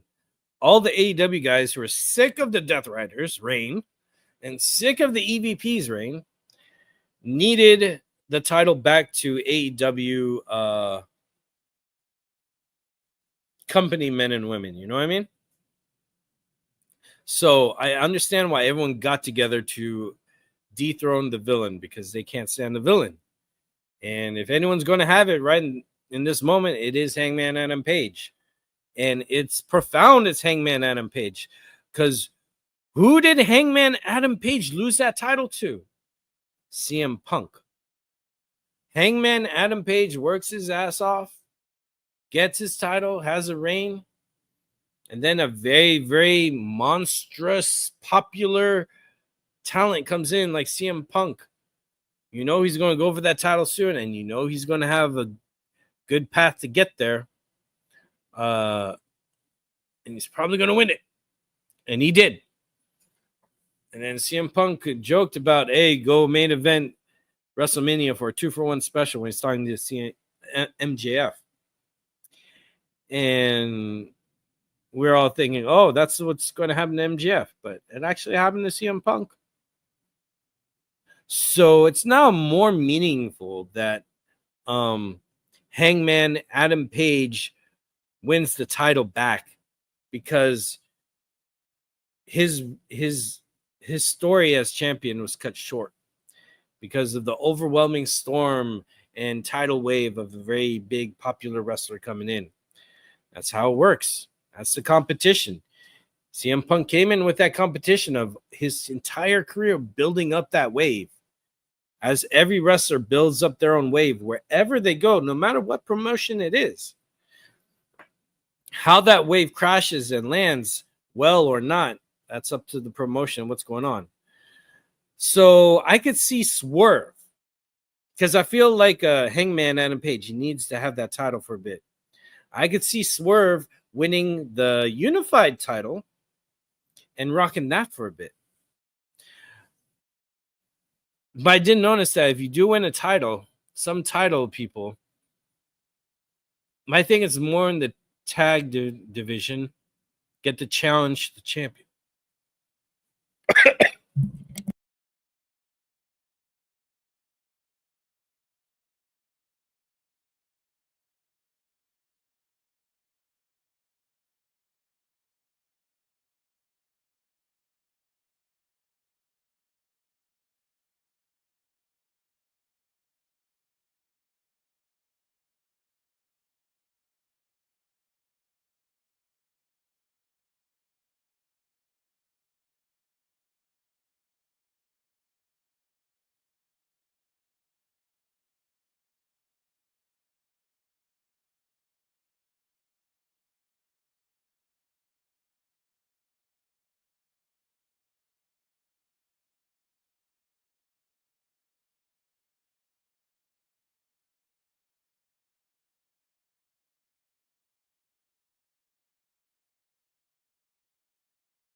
Woo! I got tears in my eyes. I don't know if you know. I had the weirdest cough attack out of nowhere. It just hit me here. I don't know what happened. You know, I guess I was talking too long. Sometimes I forget to breathe. But it was dry when I was trying to swallow at the same. I don't know what. Everything just didn't work out. Woo! Oh, cough attack. I'm glad I went on mute there. That was ugly. Thank you. Continental and international champion. And I like what you said here. Okada versus Swerve is your dream match. See, my dream match was,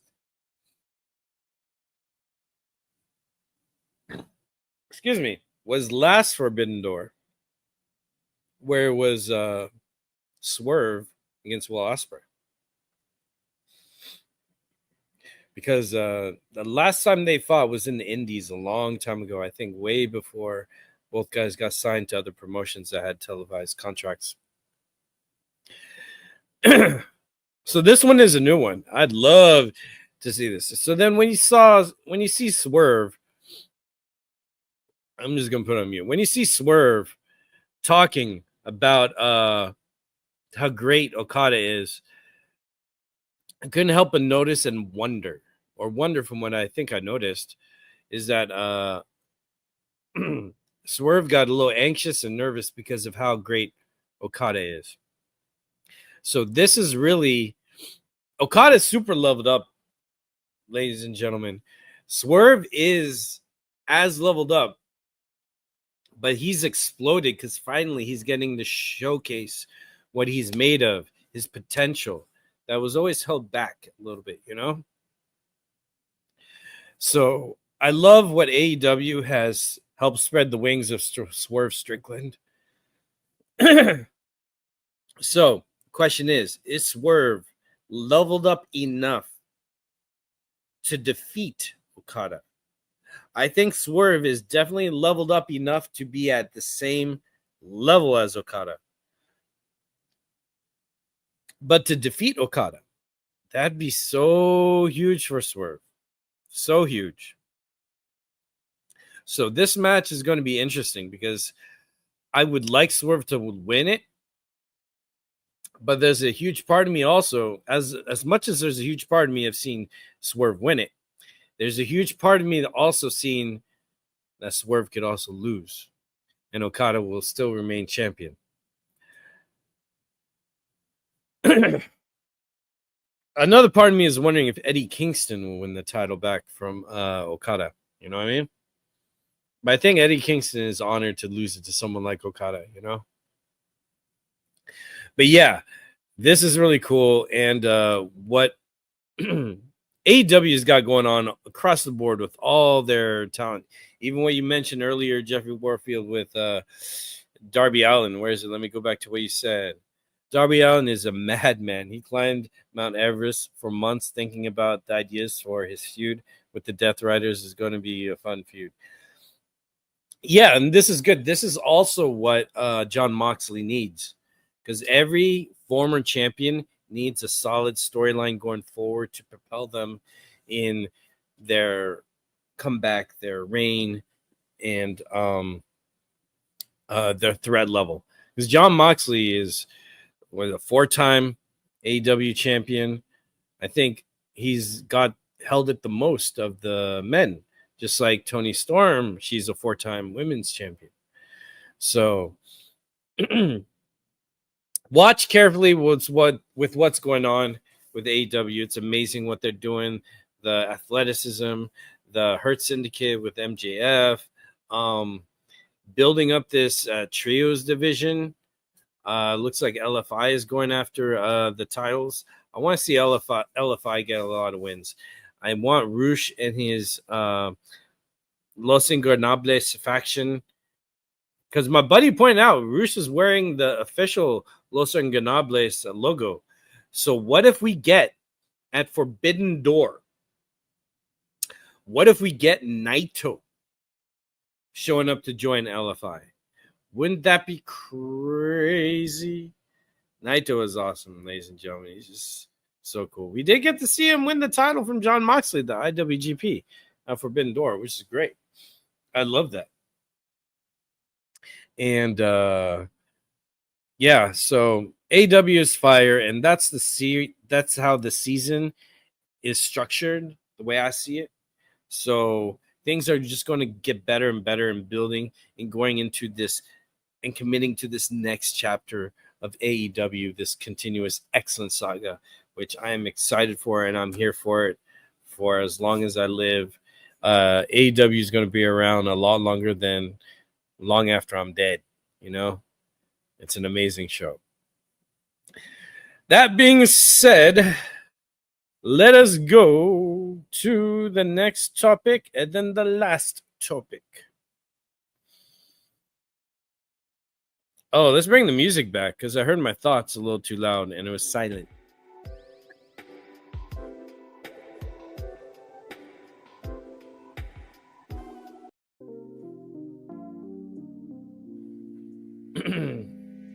No, let's stick with the lo-fi. I gotta get more background music. Thank you for being here for this show.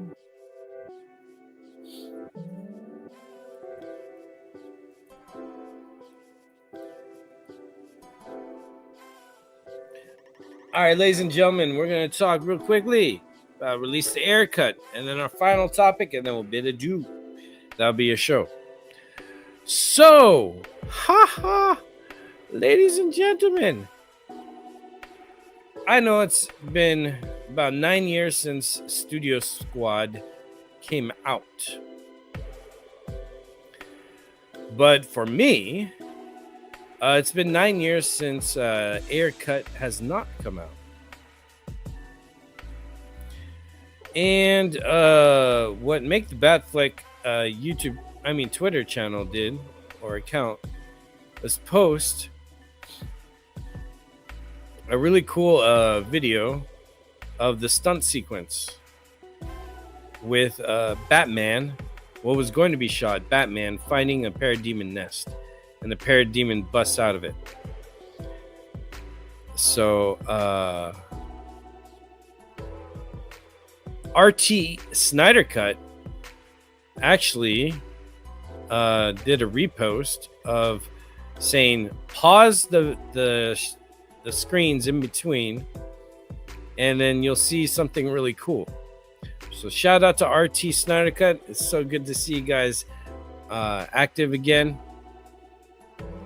That's the heart of that's the central hub of Release the Snyder Cut and Snyderverse, and they stand for Palestine, as they always have actually in the past. And I didn't know it then, but I understand what's going on now. That's why I take the stance that I do. All right, here we go. Oh wait, what? That's a screen capture. Where's the whole stunt video, yo? Oh, here it is. All right, I'm gonna take the music down. All right, here we go.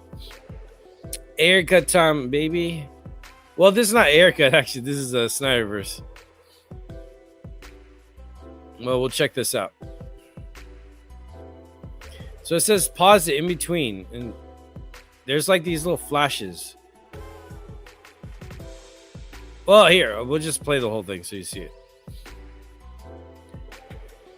So this is Batman opening up a nest. Oh, someone comes out. It's a parademon. Throws him aside. Already, can you notice that there's flashes going on here? So what the flashing is cuts to the storyboard. Zack Snyder is really key on getting the shots he wants, because there's a poetic visual meaning of why those things happen in the storyboards and all that. So what's cool is those in the flashing, you'll see it cut slowly to a storyboard of Zack Snyder's. Good wireworks, good wuja, nice moving of right there. Boom, you see that? So there's an example. That's Batman stuntman holding the gun right there, and it flashes to what moment that storyboard happens. So you see that? Bam. That's when that guy comes through. Was there another flash there? No, it wasn't. It was just my... Oh! Yep, there it is. Another flash of Batman going for his grapple. So you see what it looks like. His grapple gun. Wow! The parademon throws Batman's head against the wall. Oh, see, there you go. Another flash. There you go. Another thing with the parademon stuck on his shoulder. Show when that moment of impact is supposed to happen. This is something I didn't notice before. See, there we go. We have Batman right there. For that. This is such a brilliant idea. I love this. I never thought of this for even my stuff. So yeah, you could do pauses of, like, I'm pretty sure there's more in the beginning of when Batman sees the nest, right? He's walking here, opens it. There we go. That's another part of the shot where Batman's looking upwards.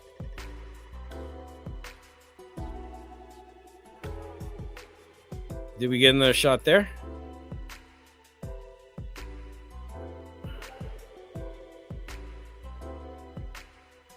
Boom. I'm just enjoying it now. But yeah,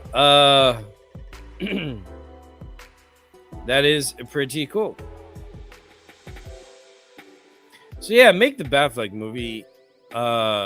Release the air cut.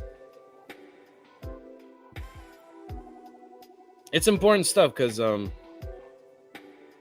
someone replied to me on Twitter that the Snyderverse is dead. First off, if you're trying to prove to me that your Superman, your heroes, are better than mine, when they're really the same characters, we're arguing over narratives, not characters, and then you're sacrificing the character because you hate the narrative, because you hate the storyteller. Y'all gotta chill the F out and end the hate. Because listen to yourselves. Do you sound like a Superman? Do you sound like a hero when you say, or you flaunt, or you parade, or you champion the fact that your world is dead? Your Snyderverse is dead. Your storyline is dead. Let's talk about that.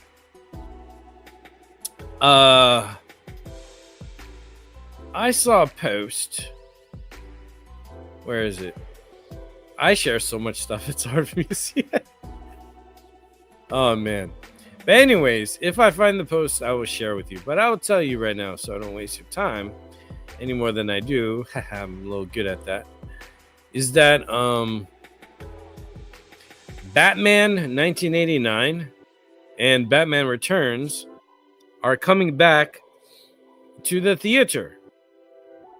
But isn't that universe dead? Isn't Christopher Reeves dead? Like Christopher Reeves Superman. It sounds bad, but hey, it is bad. Celebrating something not continuing as being dead is very ignorant and selfishly privileged, in my opinion. So when you make a movie, when you make a book, when you make a story, when you make a song, it's meant to be enjoyed as much as possible. To where you simply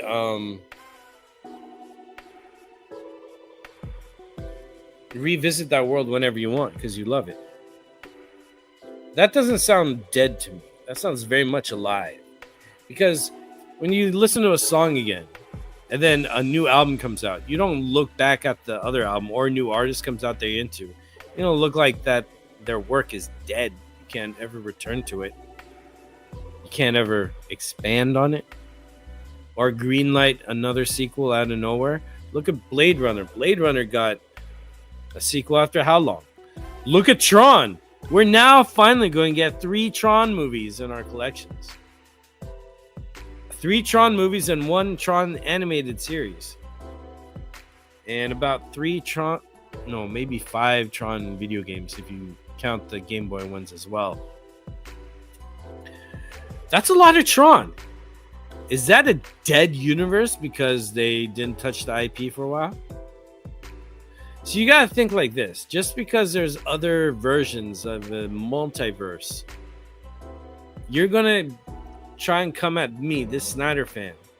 You're gonna say that my world is dead when there's still so much to be seen. There's so much to continue. All we just need is permission and a green light with the right people at the helm to make happen.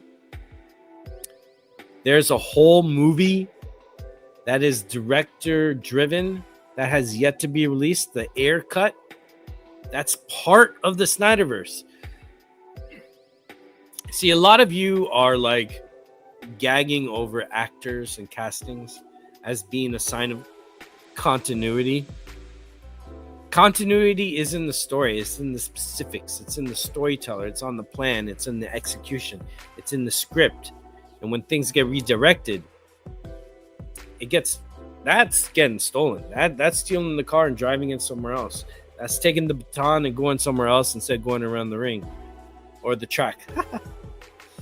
But you see what I'm saying here, or hopefully you do. If you don't, I'll explain a little bit further because I got a lot in the tank. So, when Snyder is on board with the creative decisions and overlooking, because they said Zack Snyder was picked to overlook the DC films going forward. They just creatively and in a very shady, messed up way had to take him out. And that is very, very messed up. I have theories on that. But Snyderverse is when Zack Snyder was on board in the creative process, overlooking things. That means Man of Steel, Snyderverse. BVS, Ultimate Edition, Remastered, Snyderverse. Ayer Cut, which has yet to be seen, Snyderverse. However, Studio Squad is part of Snyderverse because Snyder was on board in there too. He shot the Flash scene. So even though that got corrupted, that's part of Snyderverse. That's Studio Squad is really our placeholder for Ayer Cut. Once we get Ayer Cut, more of our world is restored. See what I'm saying? Wonder Woman. There's some compromises with the end and all that, but when it finished and it's out there, Snyderverse. Then we have Zack Snyder's Justice League, the Snyder Cut. Snyderverse. That was 2021 when that finally got released. Justice League is really the first film in the sabotaged verse. The Johns verse, which is also the Hamada verse, which is also James Gunn was part of it too. I think this DCU is a true final different world, different stories all together and everything, which is bound to happen. It's just that you have these multi-dimensional worlds based off of narrators and storytellers. Snyderverse, you know, I told you it goes from Man of Steel, BVS, Ayer Cut, Wonder Woman, Snyder Cut, Snyderverse. I know a lot of us like Aquaman because there's a lot of Snyderverse love. I mean, that has the suit. Aquaman is wearing the suit that Zack Snyder designed for Snyder Cut. But he's like, no, let's save it for your solo film. Maybe that's how we could tie it in and connect them. However, Aquaman is tied to Justice League, or it's part of the soft reboot verse. Let's call it the soft reboot verse, or the aggressive, let's say soft hard reboot verse, because it's hard to watch. But it's very soft because they just tried to hijack a whole thing as if we would notice that went in a different direction. So the soft reboot verse, the soft hard reboot verse, is Justice League, Aquaman, Wonder Woman 84, all the stuff up to the last DC whatever the hell movie that was before the Diaper Man movie. Diaper Man movie is the Guns DCU verse, the poop fetish verse, the pedoverse, if you will. I don't like pedophiles. That goes to those who encourage comedy of it and entertain it in a very distasteful, wild manner. So that's like, it goes to James Gunn. I'm sorry, I don't like you, bro. And it's more of a, I see going about filmmaking a different way. I'm not comfortable with his way. I mean, he may be. He's making his own money doing it his way. So, congratulations for doing that, Mr. James Gunn. You do your thing. I'm gonna do mine. Others will do their thing. You know. I'm just investing my money and time into stuff I love, not stuff I feel like I'm guilted into watching just because I like the characters in the world. You know. I mean, I gotta have a break. There's too much you're doing to me. You know. Too much resetting, and I don't. I just can't. I don't want to hate watch. I don't want to do it. So you all enjoy all that, but Snyderverse is those 5 films that we have, or yet to have. Once we get release the air cut, we're gonna fill in that gap. It's gonna be good. So yeah, I hope it happens. I don't think it's going to happen with James Gunn around, because he's the reason why it didn't come out in the first place. Otherwise, we would have had an air cut like a year ago or something. But anyways, here we are. Which is segueing into my next topic. Which is, we got a message here. What you need? What's up? What you need? Thank you. Haha. It is true. Snyderverse isn't dead. Snyderverse is very rich. I can watch 5 movies that were put out when Zack Snyder was in command of the ship. How awesome is that? I can actually add a 6th movie to it. Watchmen. That's DC. It's super elseworldly. And it's Zack Snyder's. What I like about Zack Snyder using the quantum energy to be looking as blue. Who does quantum energy and space-time manipulation? Dr. Manhattan in The Flash. Yes.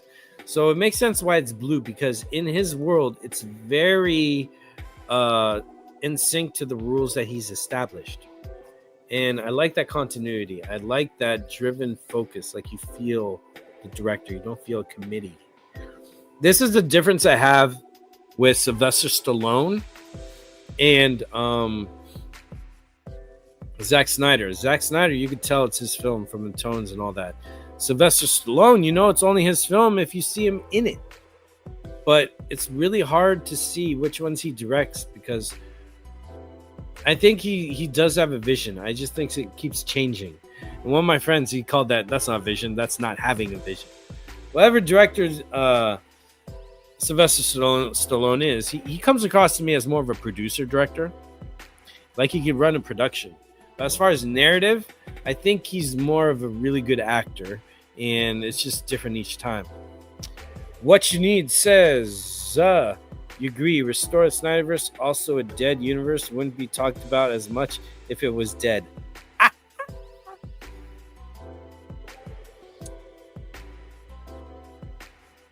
A very, very good point. Is it dead when it's very much alive in people's tone? When people compare it all the time? Let's talk about dead universe. Stop me if you heard this one before. The superhero movie is the best film since The Dark Knight. What?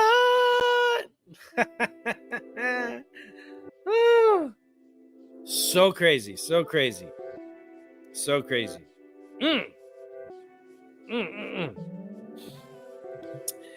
Nothing is certain in fiction. If you read a lot of comic books, you know that things have been rebooted a bunch of times. I just finally got around to watching the animated trilogy of Crisis on Infinite Earths.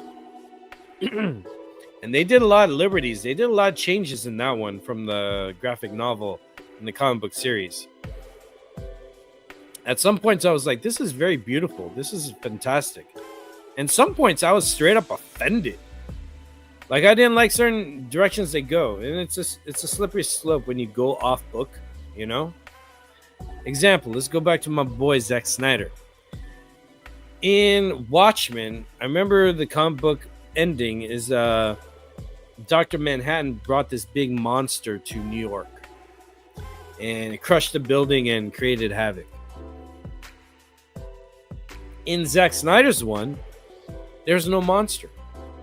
In Zack Snyder's one, it was like a bomb, atomic bomb energy of Dr. Manhattan. So him arriving just looked like he was guilty of it. So that built a setup to the aftermath that Ozymandias was going for. And it made it more quicker because, you don't have to fight this monster and all this stuff or whatever. And I can see how that could be different from the book, but for this movie context, see the difference. Some changes you do have to do, or some changes you choose to do for the experience of the film. See, film, you really have a gap of 90 minutes to 2 hours.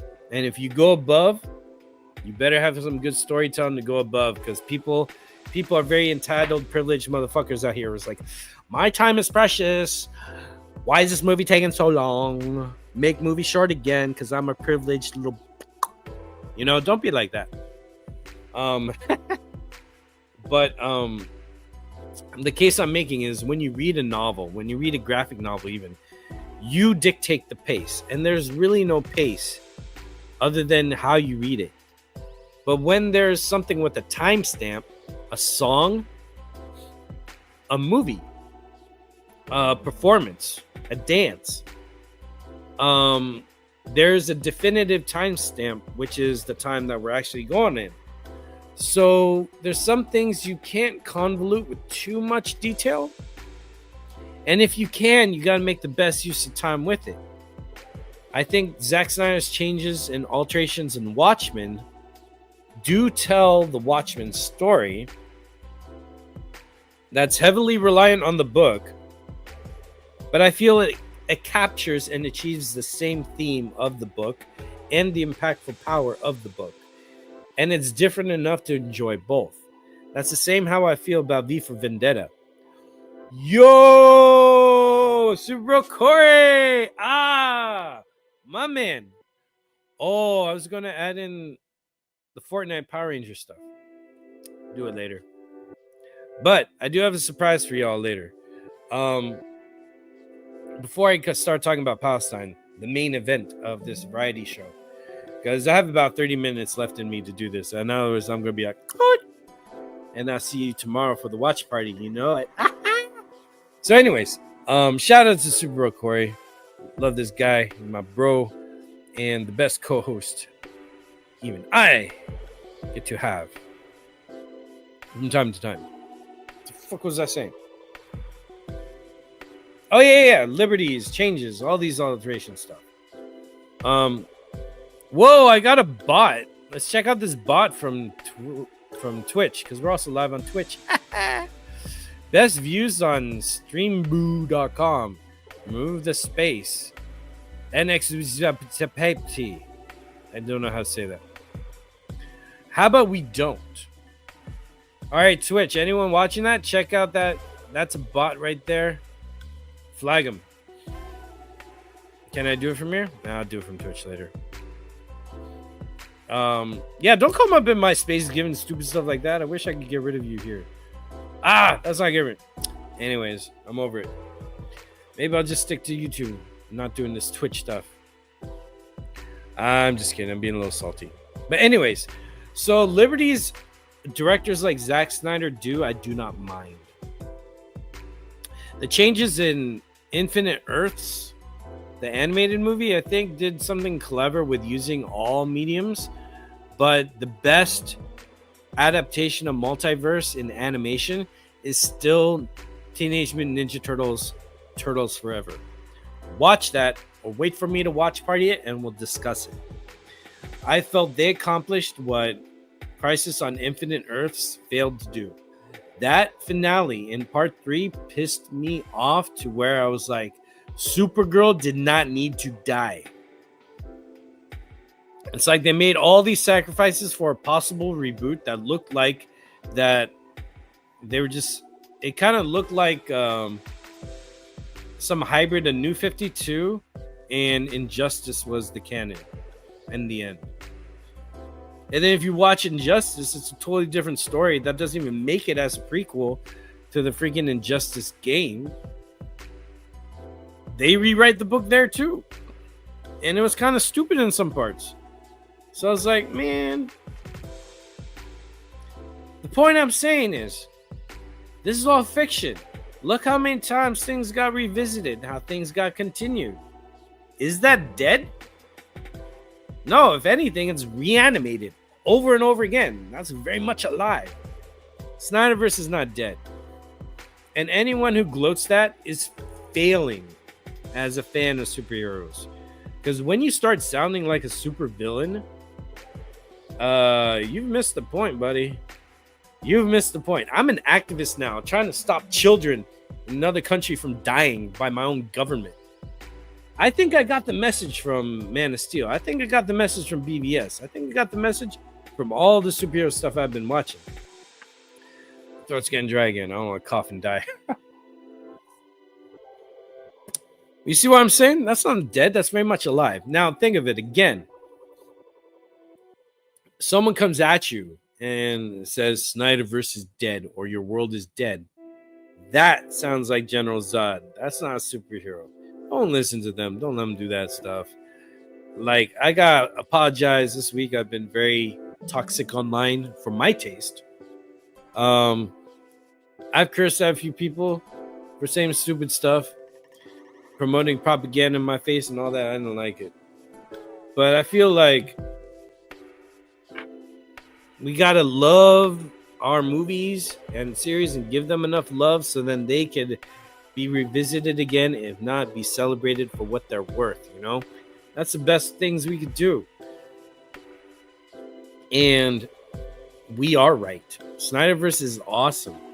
Everyone still compares it to and brings it up, just like the best thing since The Dark Knight. And on that note, before I get to ding, ding, ding, I gotta have like animation stuff here. But before I get to that note, ladies and gentlemen, I am going to show you on my channel. It's going to come on my other channel soon. My film channel when I debut that. Sometime this summer. I have a little promo, teaser promo for you.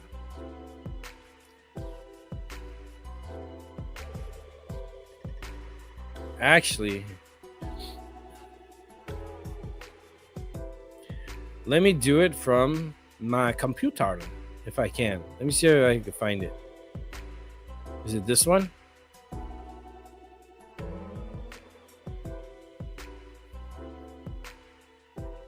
No, it's not this one.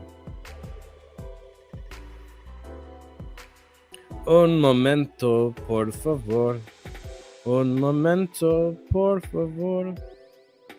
Un momento. Hopefully y'all doing all right. How you doing, Super Bro Corey? You doing good, bro?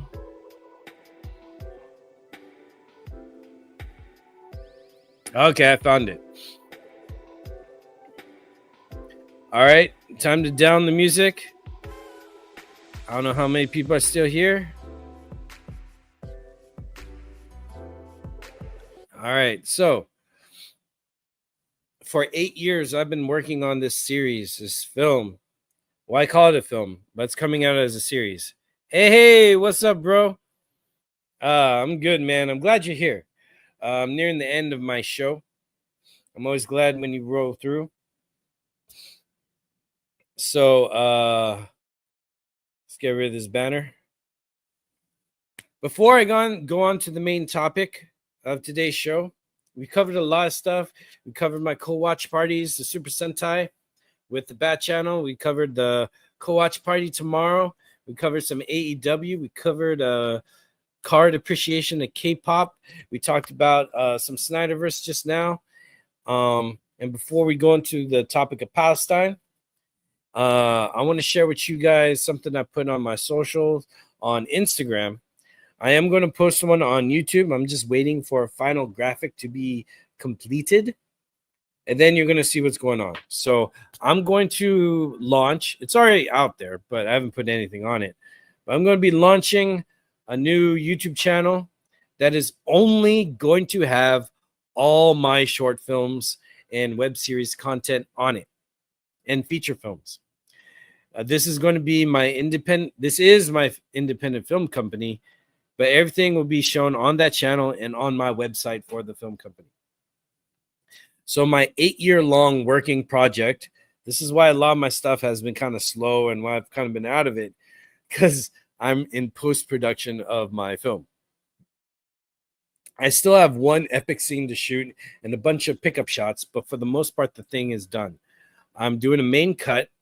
My composer is working on the music as we speak, and I'm using a program for the sound effects, the Foley, the whole film. That's a program that's used on Battle Angel Alita, Frozen 2, or maybe Frozen, and a couple other films that have come out in the last 10 years. So I'm really excited to use that program. And I'm doing a few ADR stuff. I'm doing some animation or visual illustrations for the credits and the titles. And then this will be free for y'all to watch as many times as possible. Hey, I'm glad you're excited. So this is the coming soon teaser. You're seeing it first here on my channel, on my podcast, where you don't know what's going to happen yet. And there it is. So I'm going to share with you this little promo clip right now from my film. And I'll talk a little bit after it before I get... Actually, no, I'm not. I'm just going to jump into the Palestine talks. And, but yeah, this is something to look forward to. And I hope y'all like it.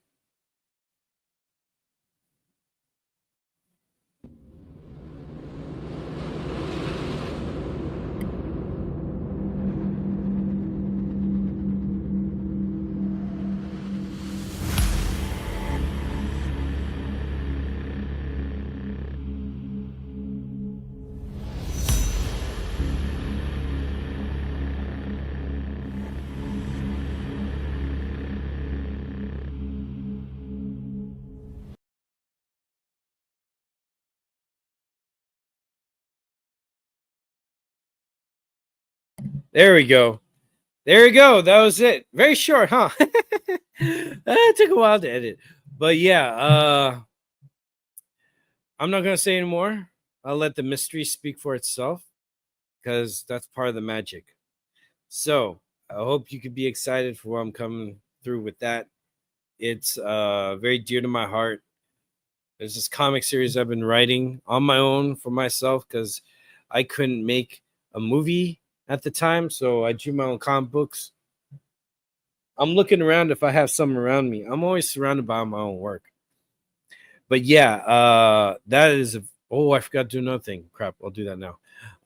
So yeah, that's a very special passion project of mine, and it means everything. And I'm going forward with that universe. So yeah, stay tuned for that. But yeah, I ordered something online. I think it's I don't need my knife to open it.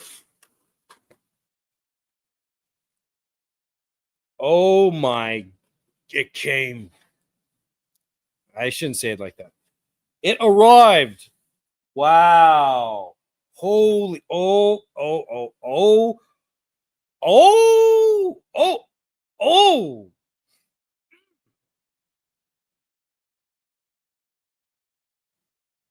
All right, that was my happy dance. So, where is this stuff? All right. So, if you didn't know, let's see. Maybe I can show you. One of the co-watch parties I did with or the co-watch party I did with Retro Nerd Girl, not last week but the week before, was with a Shadowless Sword. Oh my gosh, I have to encore that. Maybe get the batch out on here and watch that. That film is awesome. So it's one of my favorites, and I love this thing. It's Shadowless Sword. That's the movie. So good. Korean wuxia. And then the American re-release of it, which special features, they called it The Legend of the Shadowless Sword. That's stupid. This movie's fantastic. So, You can see the action is very sick. Female lead, you know, everyone's like, oh, Captain Marvel's the first female action led hero. No, she's not. This one is. And this isn't the first, but this is one of them. Stop downplaying women lead heroes over the course of history. Why are you trying to race them just to promote one? Come on, that's not feminist. That's fascist. So, what I bought online that I found. So, we got Shadowless Sword, and I got the director's cut of Shadowless Sword. Oh, look at that. And it opened. What is this? Oh, snap. Look at it. It opens up like that. Oh, look, it has that cover. Bam. I don't know why they did this photo shoot and made the characters look like that. They don't even look like that in the movie. Whoa. And it opens up like this. 2 discs? Get out of here. Shadowless Sword, disc 1. It's all in Hangul. I can't read it. But it did say it has English subtitles. Wow. The director's cut. Yeah, subtitles English. Disc 2, a whole bunch of special features here. Yo, look at that. And look at this artwork. Shadowless Sword is such a precious film because the director only did 2 wuxia movies. Bichunmu, his first one, that came out in 2000. And then we have Shadowless Sword, came out 2006. Something like that. Does it say on here? Anyways, so this the theatrical cut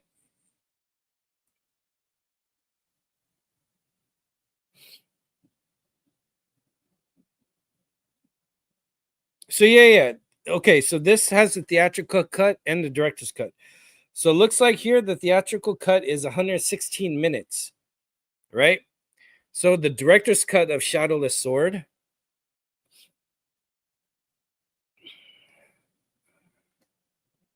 let's see. Shadowless Sword unboxing. I should have put that up. Anyways.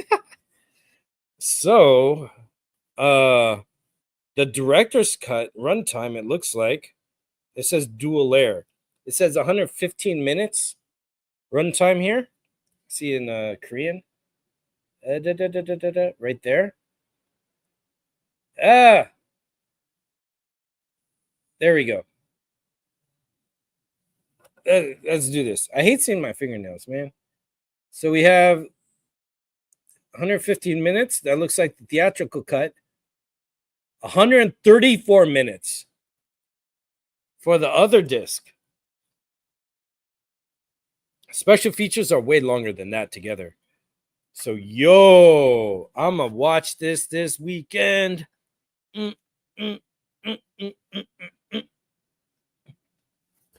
Baby, all I need is one touch. If you like what you see, and I got what you need. Card. Bam. All right, that's cool. Now, ladies and gentlemen, we have to talk about the matter that's really, really important and huge to my heart. This pisses you off or you get offended. I really want you to stick around because you should not be offended by what I'm going to say. You should not be pissed off by what I'm going to say. And I'll simplify it because I was curious on why things are happening the way they are. And just like with movies, situations, problems, the makings of, I'd like to understand what happened to have things.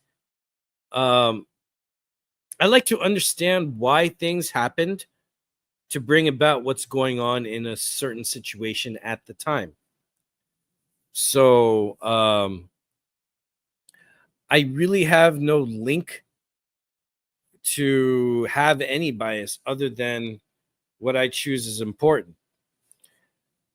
Truth, justice, freedom, morality. and what God has told mankind to do and obey. It's very simple. Those 5. So I'm going to pop this down here, and I hope you stay with me. I'm not going to keep this too long. But yes, there's so much information. All you have to do is Google. And Google has made it difficult, but even with Google making things difficult, it's not hard to find what's going on. I will tell you one thing. It is easy to find what you want to hear, though. Okay? They made it very easy to do that. Hold on, I don't want to do all caps. I just want to do like bam.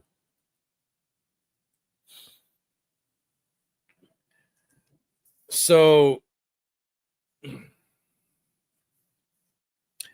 I love being an American. I love the motto, the belief that I still hold true. It's very G.I. Joe like, that we as a nation should do the right thing and be heroes against injustice. But just like the show G.I. Joe faded away, the world has changed in where it seems like to be a good patriot, you have to practice the prejudice that the government wants you to believe. Now, already saying that sounds like a whole extremist, maybe conspiracy theorist. And it's like, whoa, hold on, Kojay, what are you talking about? What are you talking about? I am talking about Batman v Superman. All right. I am talking about Watchmen. I am talking about V for Vendetta. All 3 of those films, of what they touched on, is happening in real life. In fact, let's go back to Man of Steel. All right. Let's go back to some Man of Steel. Man of Steel, BVS, and Free Pass. There we go. Because, I want Snyderverse to be a theme going on. You know what I mean? So, first off, we have AI coming into this thing coming a lot. We have AI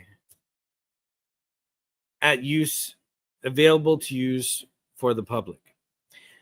When that happens, that's usually because AI has been used or something. Whenever something's available for the public, it's been available for a certain class and a section in society and the government way before it comes public to us. It only comes public to the people because they need the people to use it, to strengthen it, or they need the people to do something to help study something in a form of being put to use or whatever. Hey, what's up, my man?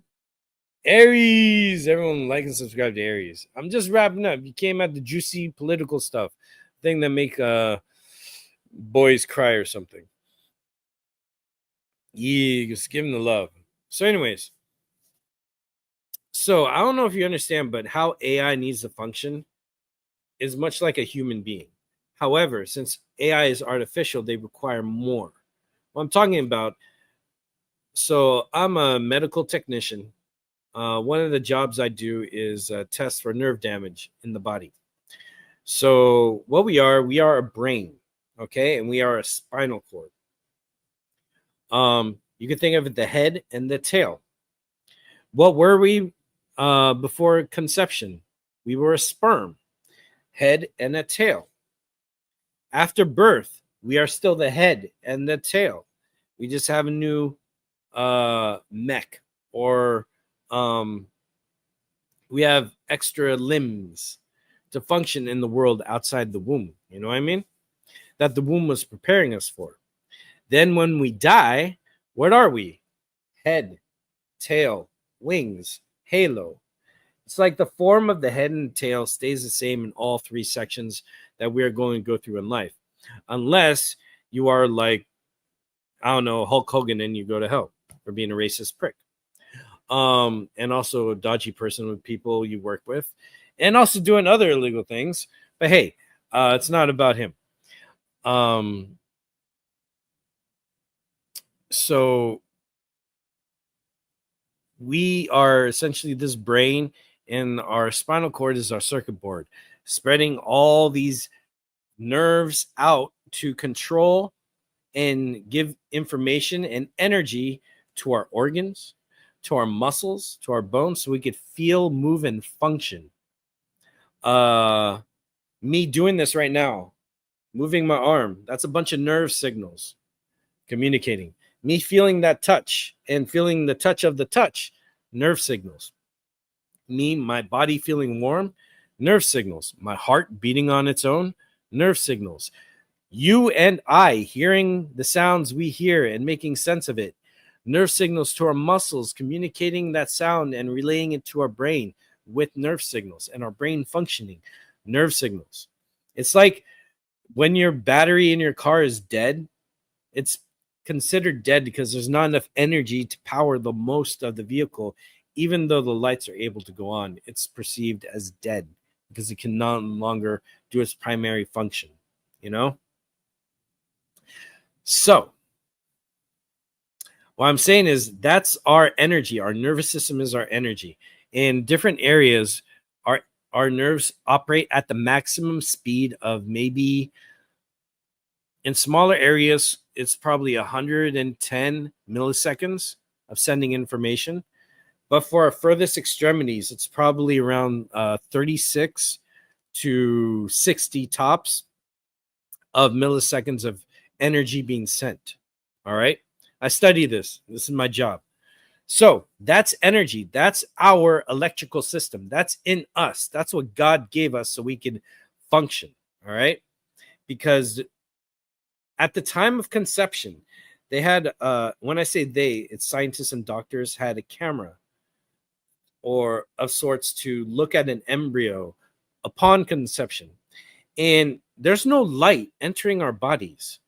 But as soon as the embryo and the sperm connect, for some reason, they saw a glow in darkness. And then life starts to grow and happen. Who can make a light glow in absolute darkness? Science has yet to reveal that fact. I say it's God, Allah, you know? So, the gift from God of life is clear as day in my book. But if you're a disbeliever, I'll talk to you too.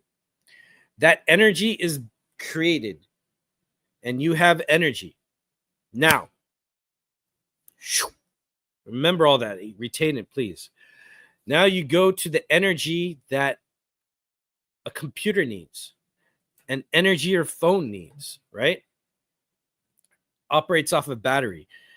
When it requires a lot of energy to use like an app that your phone is kind of old, but you got the updates for a newer phone and it's using a lot of energy just to make it work, it heats up. The battery life dies down a little bit. That's what happens because that's artificial energy. It's the cool thing about being a living organism and being is that we have regenerative energy.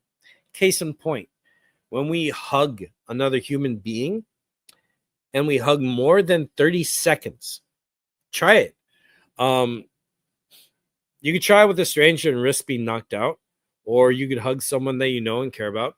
I suggest go with that. You hug someone for 30 seconds. Keep hugging them for a while.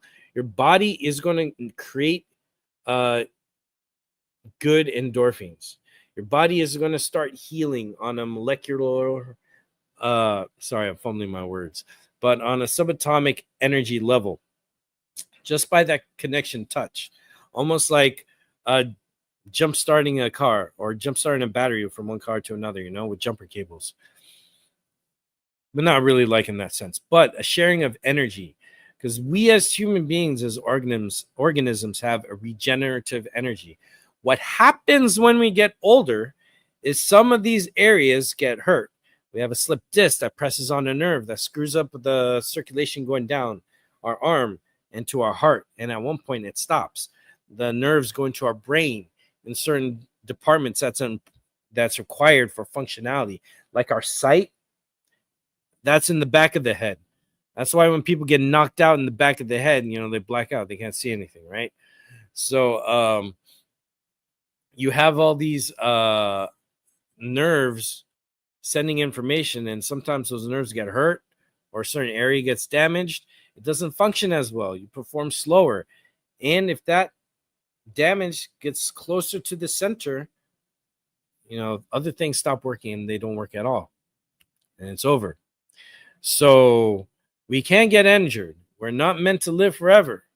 Some people are trying to extend that. There are some organisms that do live forever. There was a worm discovered, last week? Or early this week. It was one of that. A worm that was perceived dead for thousands of years. The motherfucker finally just woke up. It's like, how'd that happen? A little tiny worm in the darkest depths of the ground, perceived dead and lifeless. All of a sudden, it started moving alive. Was it asleep for a while? Was this a Superman worm? What's going on here? So we're all built differently. But the case in being is that there's this mystery and this power of regenerative energy that we all have. And it's only for temporary time. So take care of yourselves. Now, back to artificial things that require energy. AI requires a lot of energy. I'm really apprehensive in using an AI program to help clean up audio in my film.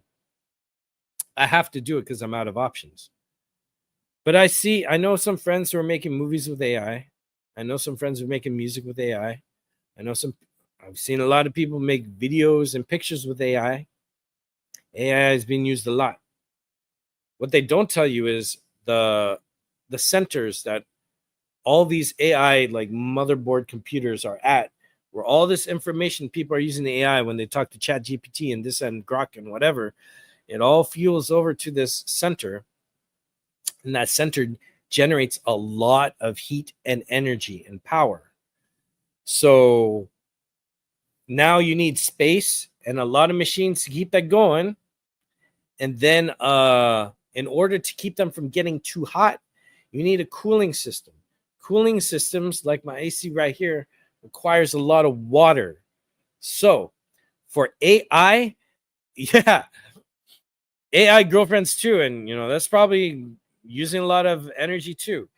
A K-pop company made an AI pop artist who's putting out singles. And it's kind of like a Hatsune Miku, because it's like an animated character, or like the gorillas. Just it's complete AI inside. But for all that to function and make that, it's requiring a lot of energy that gets really hot in these areas that require a lot of land, and it requires a lot of water. I'm in California and we suffer a lot of droughts.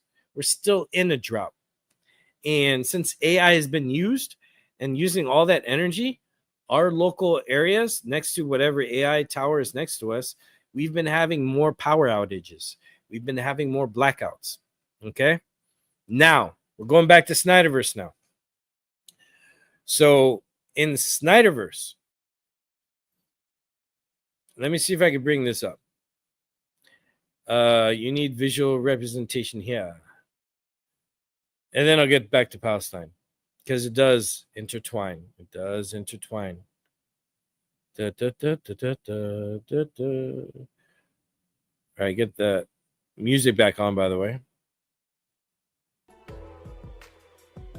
So I just want to get Man of Steel visuals up right as I'm talking about it.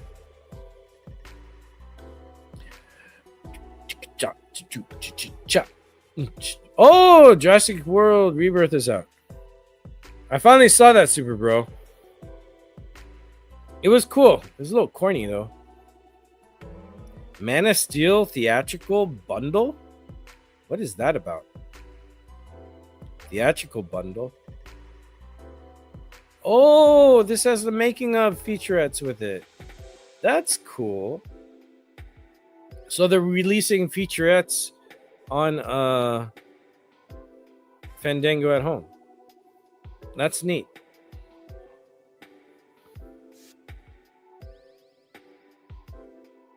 All right, ladies and gentlemen, you've been with me for a while. I appreciate it.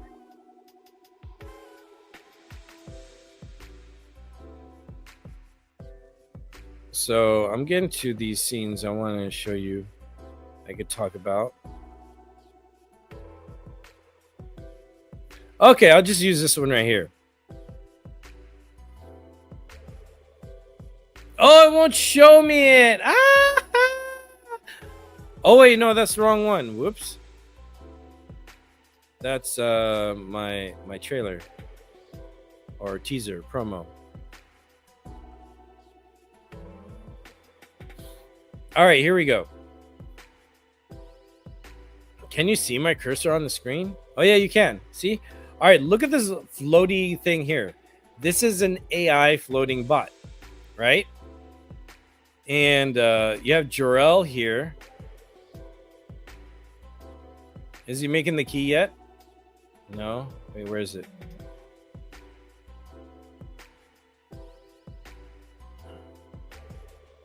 Nope. I'm not going to get in trouble. Why does he keep playing it? Don't play it. I just want to fast forward to a part. Anyways. Give me a second.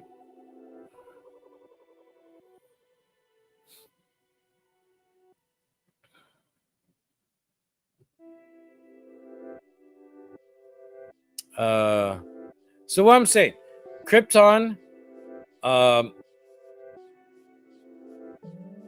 you have man, this movie is amazing. So, all right, in Man of Steel, you have Jor-El, who is talking about harvesting the planet's core for more energy with suicide. So, I've explained how energy works in human bodies, and artificial energy requires more because it's not regenerative. It's limited. It gets used, it's gone. It doesn't regenerate itself. Until mankind can invent that, which inventors have made that, they just happen to die and go missing. The government doesn't want this stuff available because they still want to. There's more money in the violent ways of getting energy, but we'll save that for Free Palestine because that's what that's about too. So you have harnessing the center for more energy, this need for energy, because artificial energy is not regenerative. It needs to be created, used, and it's gone away. Created, used, and gone away, you know? At a lot faster rate than what we have naturally. So to do what we need for a machine to do requires a lot of energy, a lot of battery power.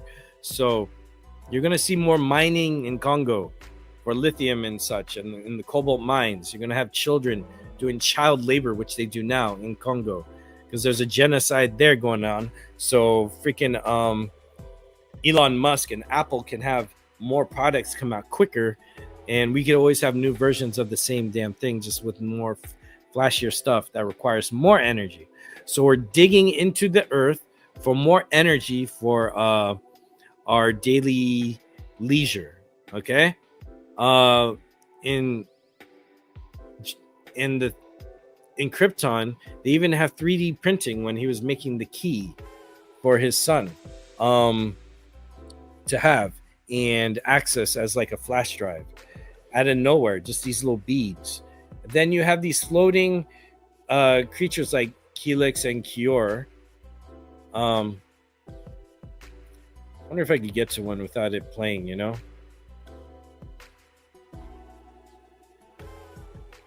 Nope, not there. Is it here? Okay, I don't want to play too much in the movie. I just want to get to the point I'm trying to make here. Wow, this movie's so gorgeous.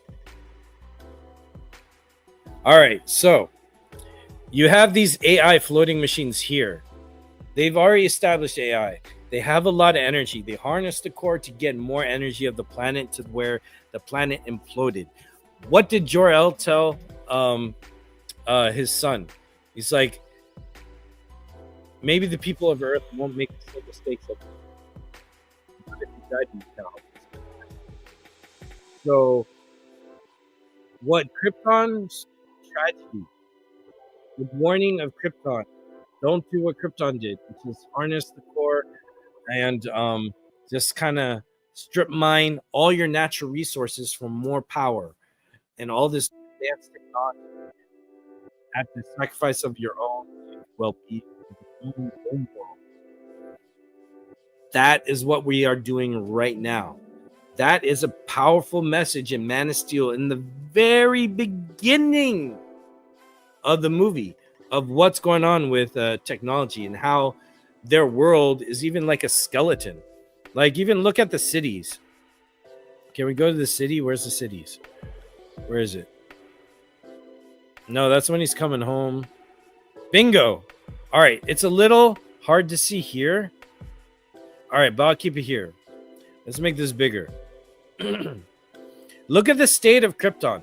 This is looking downwards. What you see down below, when you go on a plane or if you look real high at a city below, this is city lights. This is the world of Krypton dug inside the planet. All the people above, that's a fancy place. Now, if you see the show Krypton, they established that there's a subterranean ghetto area down low where all the people at the base of all these great pillars live, and that's the common folk. And then the higher in status you are, the higher physically you are in the world. So when in the beginning Jor-El is talking to the council, this council, they're all super high up in the clouds. Where is it? No, it's before this. Way before that. Way before that. Oh, that creature is amazing. How beautiful. And then look, it's a desert land here. So you look this way. Bam. All right, here we go. Perfect example. So you have the high up council here, high up in the clouds above everybody. The class status of this rich and government is high above all the civilians down below. And this is the top cities. Because then we saw that when Jor-El went below, see right here, this is the top part of the cities where all the battle is going on. After you pass this way, there's even a bigger drop down here where people are even lower into the ground. Much more lower into the ground. As he's flying there, boom, drops down there. Underneath, bam, gets around this explosion here. Zoom, zoom, boom. There we go. Look, city, landing pad here, and all these archways. And what do we see at the very bottom? Right here, bingo. That's a city. That's the people. That's where my apartment probably is, or whatever. You know? So you got this status of people based off of power of the common folk is dug deeper into the ground, like the poor kids in Congo, digging deeper for more energy.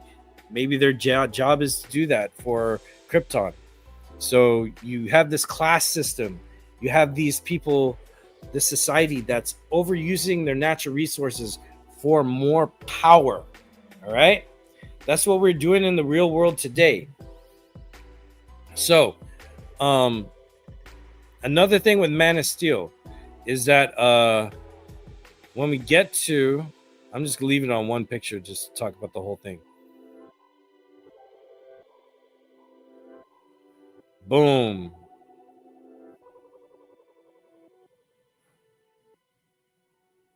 So when you get to this part where Jor-El and Zod have this exchange, what Zod wants to do, Zod found a land. Oh, wait, we got a comment. Oh, thank you, bro. Thanks for still sticking by. So, what Zod does when he gets to Earth, he finds a land, right, that is already inhabited with the indigenous species and people there. However, this land is perfect to terraform and turn into Krypton. In order to do that, the people indigenous of that land have to be obliterated. By default, they will, because they can't survive the atmospheric compositions of Krypton. And all life will die. Zack Snyder isn't the first to do that story. There's a movie called Battle for Terra, an animated movie, CGI, of humans who've lost Earth and other planets in the solar system and went off into space to find another planet to terraform. However, they found a planet that already has indigenous people, and they launched a terraforming weapon to terraform the land, to have oxygen, and unfortunately every life on there would die, animal life and the indigenous population. So I feel Zack Snyder took from them for this story, which I don't mind. Both are great ideas. But you see that there's a society that feels that they have a right to land because it's available, and they can paint it however they want, but it requires genocide of a whole species. In fact, Jor-El says what you're talking about is genocide to Zod. And then Zod's reply is, I'm arguing it. No, his reply is yes. And I'm arguing its merits, it being genocide. I'm arguing its merits to a ghost. So Zod sees the ends justify the means, right? Because Zod wants a land for his people. And Zod is also evil. He wants a land of people he deems worthy. So he's not even giving everyone a chance, just certain lives that align with his ideals, a chance to go on. So, after the Holocaust of the Jewish people that was started by Nazi Germany, they were welcomed and they arrived in Palestine. Then, way before that, way before World War II, there were meetings in America to make Palestine a place for the Zionist ideology. So now you have people making Israel,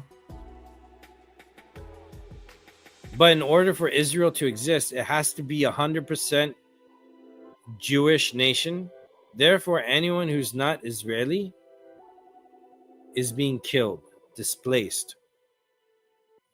What was Zod trying to do to Earth? That is what the Zionist entity is doing to the indigenous Palestinians. And here's the tragedy. The Palestinians are the descendants of the Hebrews of that land. The Palestinians are the descendants of the Canaanites of that land. When the Holy Book is saying that children of Israel, they're talking about Jacob. Jacob was renamed Israel. And Israelites are the ones carrying the word of God, especially the ones who were saved from Pharaoh that Moses saved. And their job was to spread the word of God, since they've been saved, to mankind until the Messiah comes. Who's the Messiah? Jesus Christ. Jesus Christ arrives. Therefore, the chosen people's job is done. They are no longer chosen. The plan is everyone now follows the teachings of Jesus Christ, follow God. And if you embrace its teachings, you believe Jesus Christ as the Messiah, then you are close to God. That's the goal. Then everyone is one with God. That's the goal.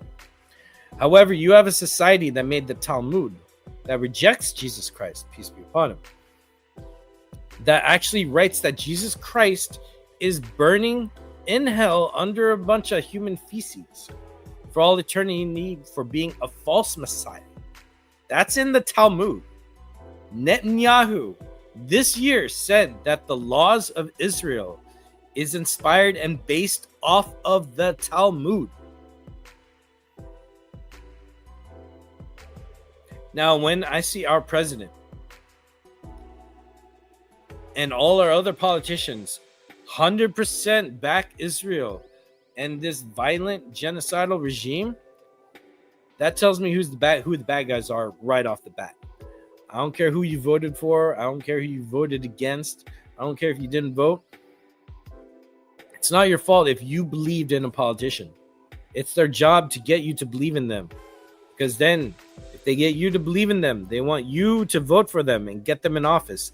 They need you to get them in office. When they are in office, their career goes up. That's guaranteed. Their career goes up. Now, are they going to do what they promised to you? Are they going to do what they promised to me? Are they going to do what they promised they would do to everybody? For everybody? Or are they going to do what they're paid to do by the millions, by the thousands, from a foreign lobby? Things are already proving me right. I've been covering this for 2 years. Sorry, I'm going to have to pray for cursing. I apologize, but I mean this.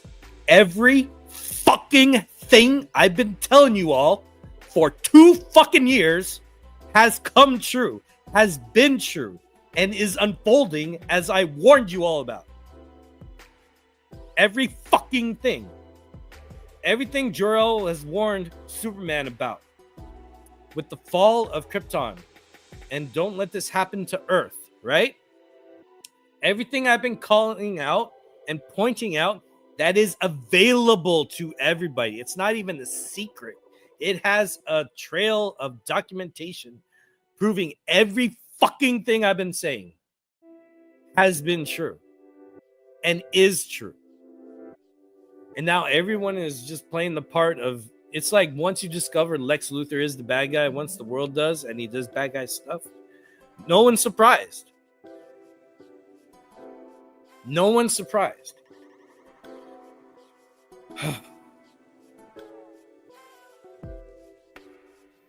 Cultist, and you can't convince me otherwise. Hey, I'm with you there, man. You're free to check on my channel. Everything I've covered has been true. Oh, man.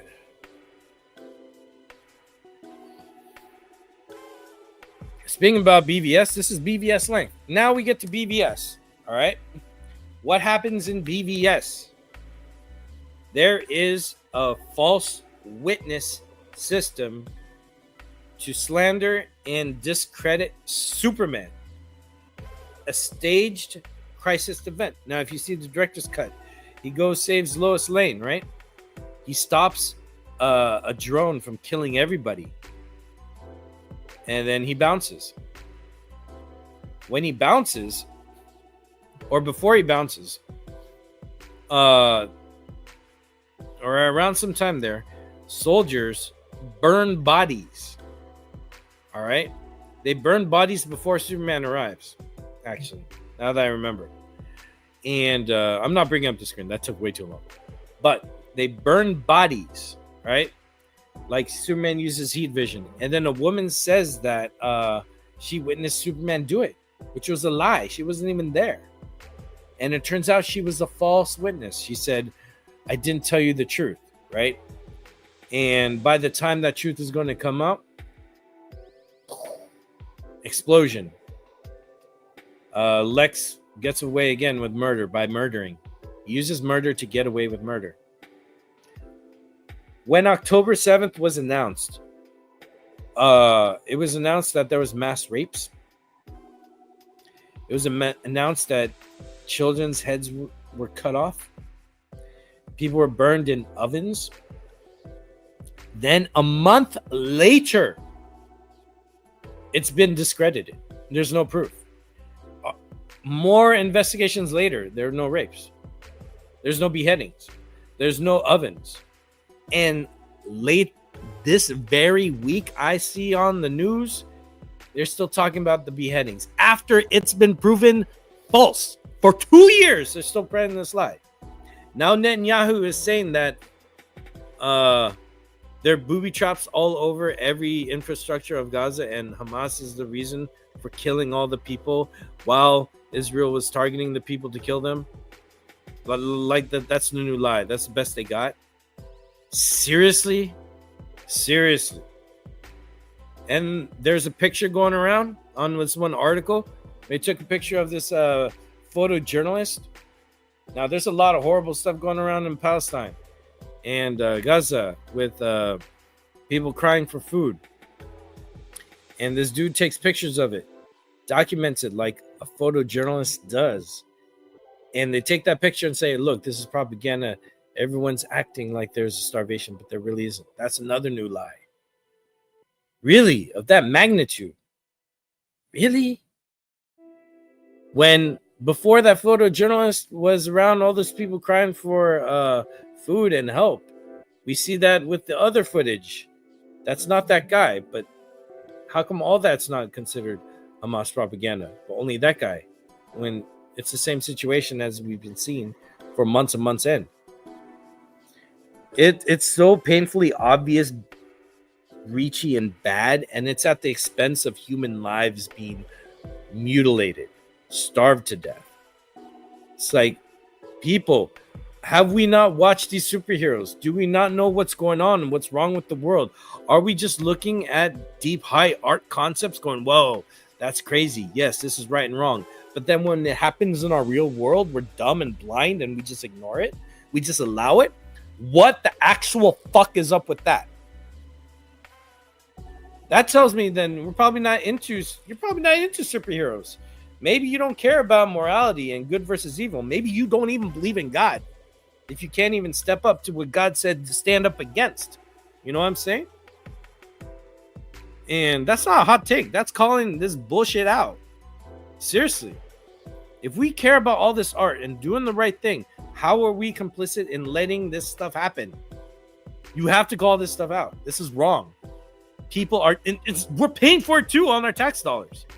People are being slaughtered for land. People are being murdered for land. There's propaganda to protect the killers, to continue this genocide so they can have the land. Netanyahu just recently said that he wants a military conquest of Gaza. Hello? This is blatant. It's like, what the actual fuck, people? Oh my God.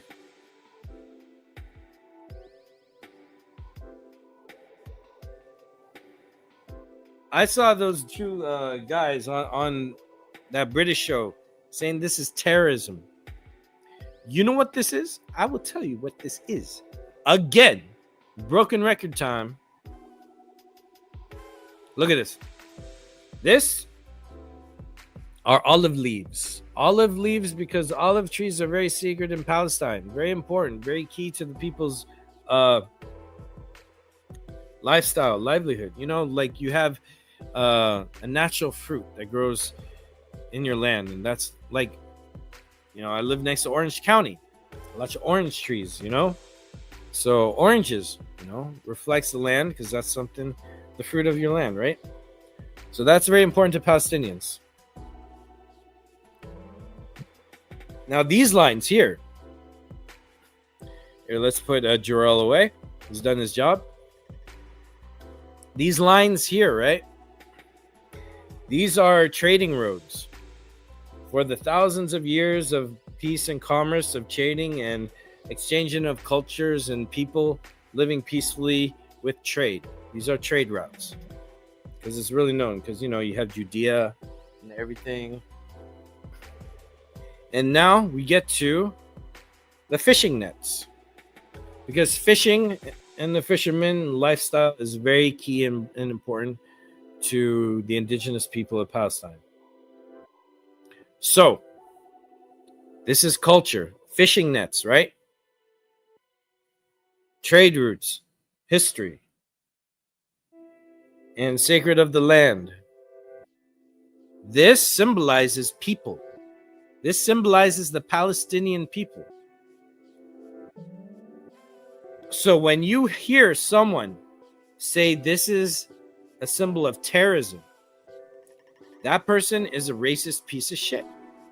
That person is saying the Palestinian people are terrorists.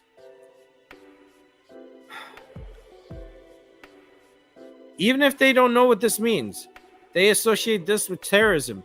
They are saying that brown people, Arabs, Palestinians are terrorists by default. Now, I want you to go back into American culture, right? For a while, like military stories. Who are the bad guys? Mostly the commies. Ooh. The Soviets. Ooh. The Russians. Ooh. They were the bad guys. What happened around 1984? And who was responsible for the news switch? Benjamin Netanyahu. Him and his cronies have this idea that the new threat to the free world is Arabs, Muslims. And then slowly that comes around. I remember the change. There's an episode in G.I. Joe where G.I. Joe meets another group called October Guard. And Duke tells everyone, and I think Gung Ho was in that episode too. He's telling Gung Ho that, that's October Guard, the Russian version of G.I. Joe. See? Now the Russians are no longer bad guys. You get Rocky IV. There's a bond of Russians and Americans learning from the fight with Ivan Drago and Rocky. So now the perception of Russians are softening up in public entertainment. Now what's coming more in public entertainment? Middle Eastern and Muslim people being terrorists, blowing people up and stuff, right? That becomes a new joke. That's what Netanyahu was saying all the time. The enemies are the Arabs. And you have school children singing songs, death to all Arabs in Israel. So they're teaching to hate a whole demographic of people. Why? Because if you kill all those people, you get their land and the oils, and also who profits from it is expanding greater Israel. Something that doesn't exist. That shouldn't exist. Now, when people say, does Israel have a right to exist? I mean, Israel's here, right? Would you ask if America has a right to exist? So the whole question of does Israel have a right to exist is based off of the fact that how Israel needs to function to exist. So if you say Israel has a right to exist, that means the existence of Israel based on its need to function and exist requires displacement, requires apartheid regime. It requires an apartheid regime. You know I can't talk, right? I'm working on it though. It requires displacement of people. It requires mutilation of people, demolitioning of homes that were already there to build homes you want on top of them, on top of the corpses of the indigenous people, the Palestinians. When you say Israel has a right to exist, you say with your vote that Israel has a right to do whatever it needs to do in order to exist. Because like AI, like anything that's not real, in order for it to function, it requires a lot of resources, a lot of sacrifice. In Israel's case, it's innocent people and children.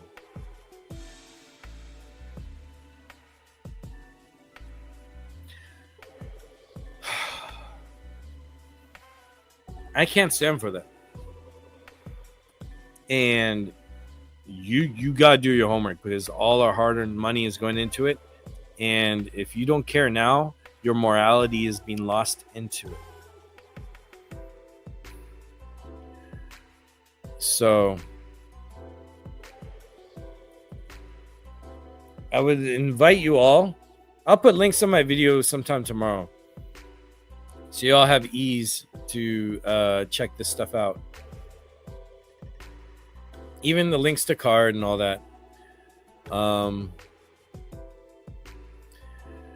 But one of the things I like to share is in my stories on Instagram. I have a whole bunch of information. Just click, read, follow up on everything I post, everything that's shared there.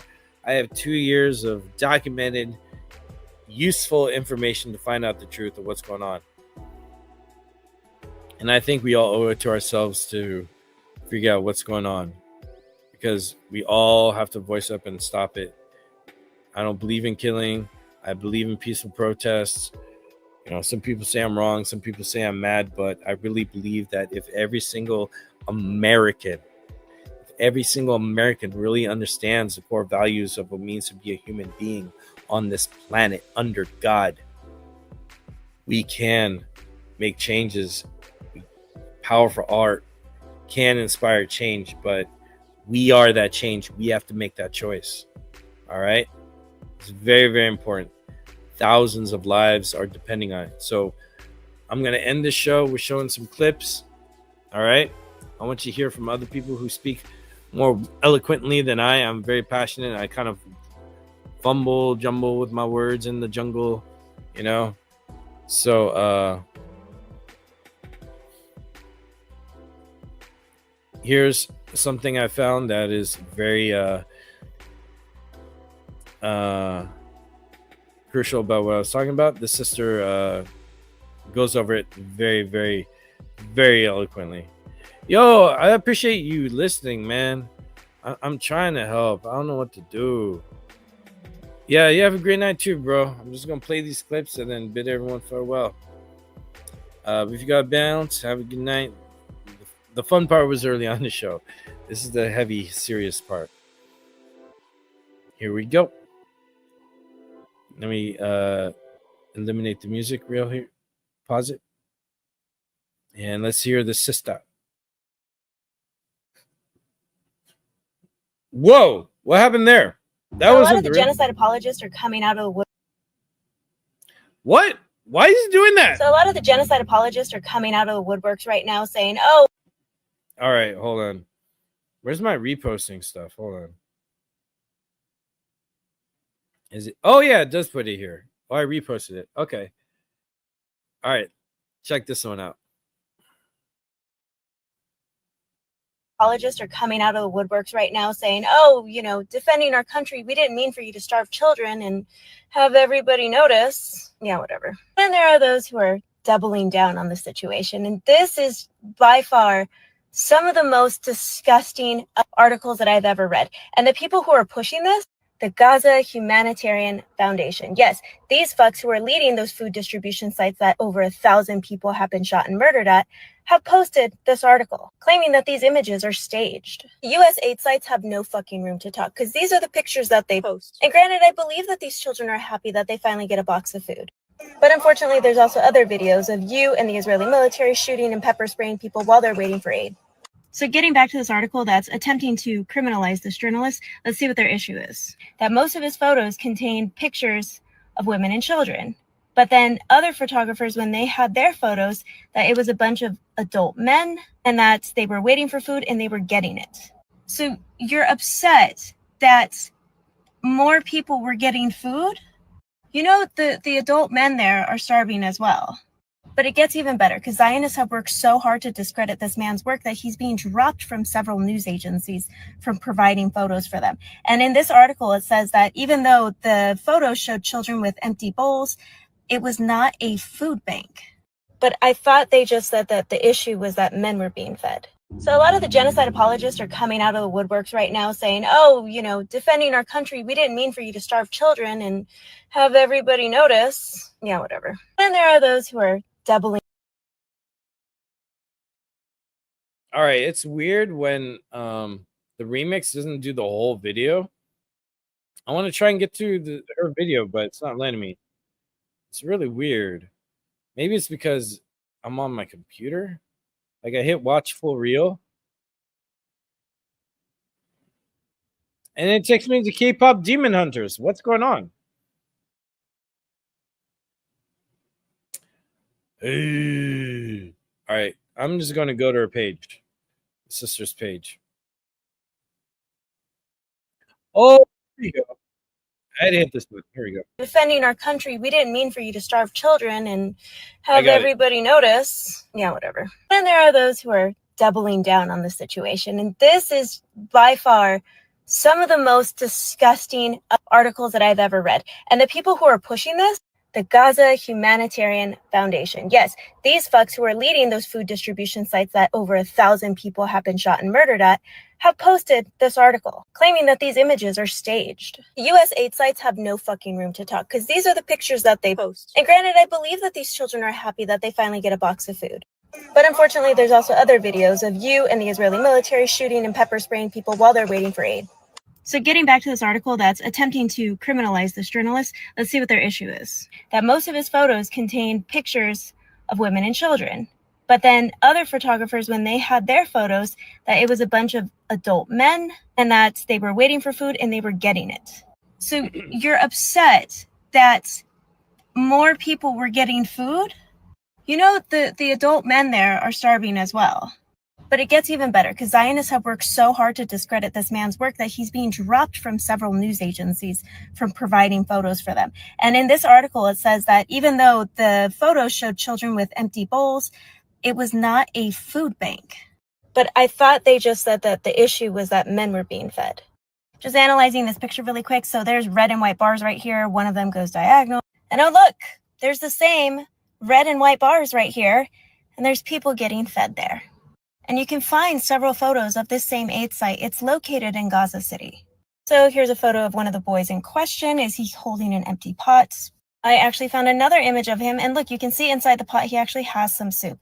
And this is another photo of the same charity site. So those big grates that the journalist was taking photos in front of, that's where they put these giant hot pots on.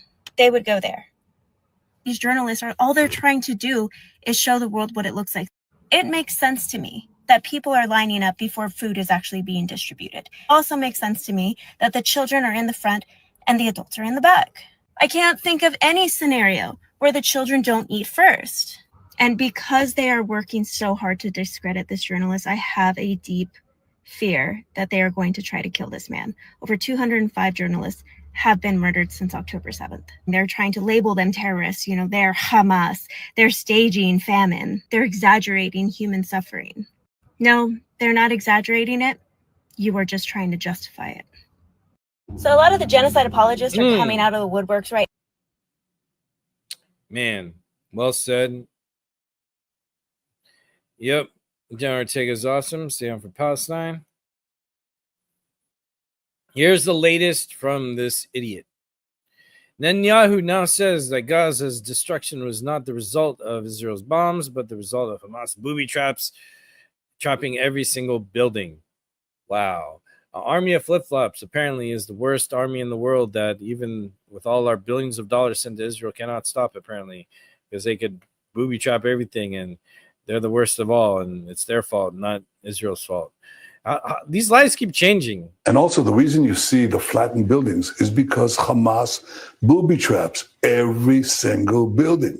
So when we come in, we first have the population moved, even though Hamas tries to keep them in the combat zones. But after they move and we start to move into the neighborhoods that are now populated only by terrorists, they ignite these booby traps. So what we do is we put in an APC, an armored personnel carrier, with a lot of explosives, detonate it. It sets off all the booby traps, and the buildings begin to collapse as a result of that. They're empty buildings. They're not populated buildings. And also the reason you see the flattened buildings is because Hamas booby traps every single. So let me get this straight. Netanyahu, bitch ass clown, play golden. Let's go. Dude, I need some golden right now. Hey, man, I'm here for you. Heavy stuff. Yeah. Thank you, man. I saw that earlier. I was like, yeah, dude. Right now, we could use some golden, bro. K-pop Demon Hunters is amazing. So let me get this straight. According to him, now the story is that they put booby traps around every single building, and they purposely put people in there. Again, he's promoting his human shield BS. And He's trying to say that the actions of destruction, when the buildings are empty that they all destroyed, when there's still hundreds of thousands of people caught under the rubble, many are dead by now, and he's saying that they were empty after all these reports of so many people who've been killed there, all these videos of the rescue workers dragging people out that I've shared on my channel. That's not fucking empty, you motherfucking lying Benjamin Netanyahu, Satan piece of shit. No way. I'm cursing. This is rated R right now. So he has the and he's saying that what he does is brilliant. Since booby traps are there, let's go activate it. So according to his own lie, Israel and Netanyahu are still genocidal because they want to trigger it. It's just like what, you know, Bill Burr said in a joke. He's like, you know, if people are using hostages and people as civilians, you don't plow through the civilians to get the enemy. You work around it. He had this joke where he's like, if I want to beat up my neighbor because I hate him, and he has a baby, I'm not going to punch through the baby to get to him. I'm going to work around it.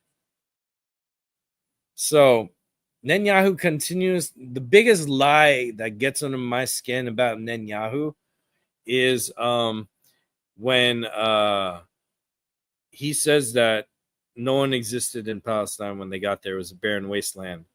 When we have so much footage of Palestine being active since like forever. It's ridiculous. Like, yo, we have. Amid the fabled hills of Judea in Southwest Asia stands Jerusalem, the capital of Palestine. Palestine was a thriving, populous country with a strong economy, with a political life, with a very strong culture, very diverse, very tolerant, going back as far as history can record. The British government's policy in Palestine, a policy which, if continued, will surely have as a result the replacement of the Arabs by the Jews. The British government imposed the Balfour Declaration, which is abhorred by all Arabs in the Near East.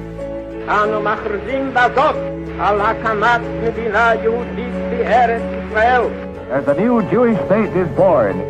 It's the Nakba, which means catastrophe in Arabic. A world story that will not put up with gas game battle dress, determined to defend the state after so much of struggle and effort and sacrifice and longing, prayer through the centuries, and finally, by the grace of God, in reconciliation. Stop the war in Palestine.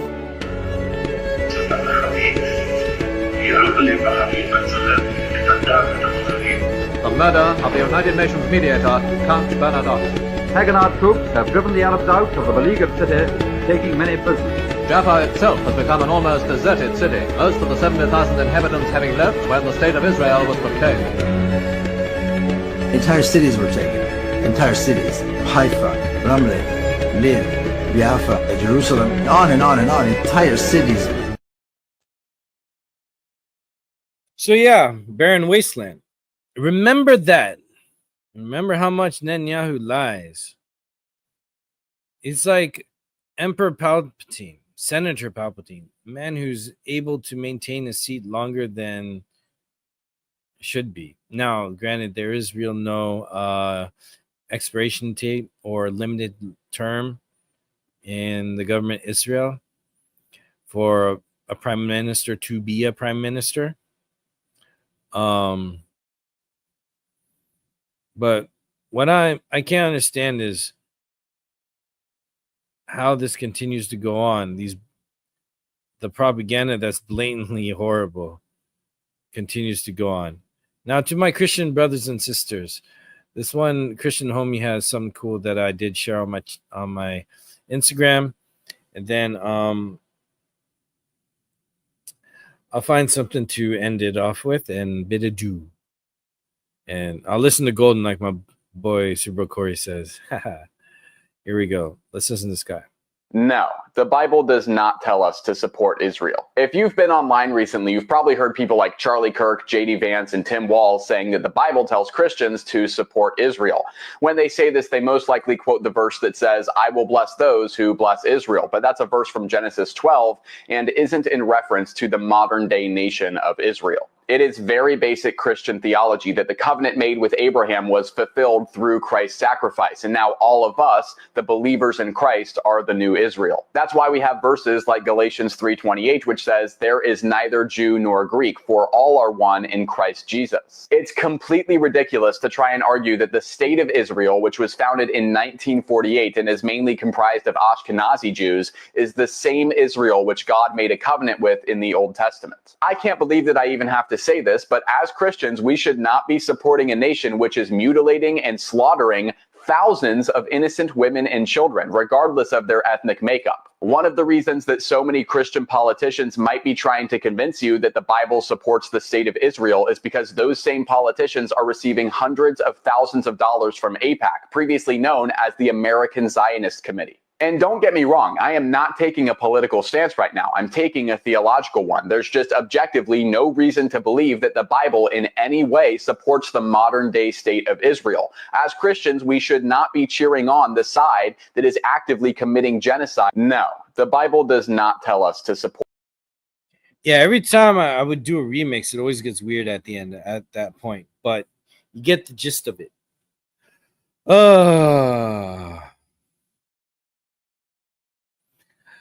It is time to bid adieu, ladies and gentlemen.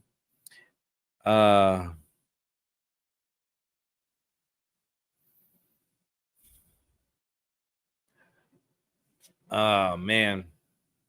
It's just,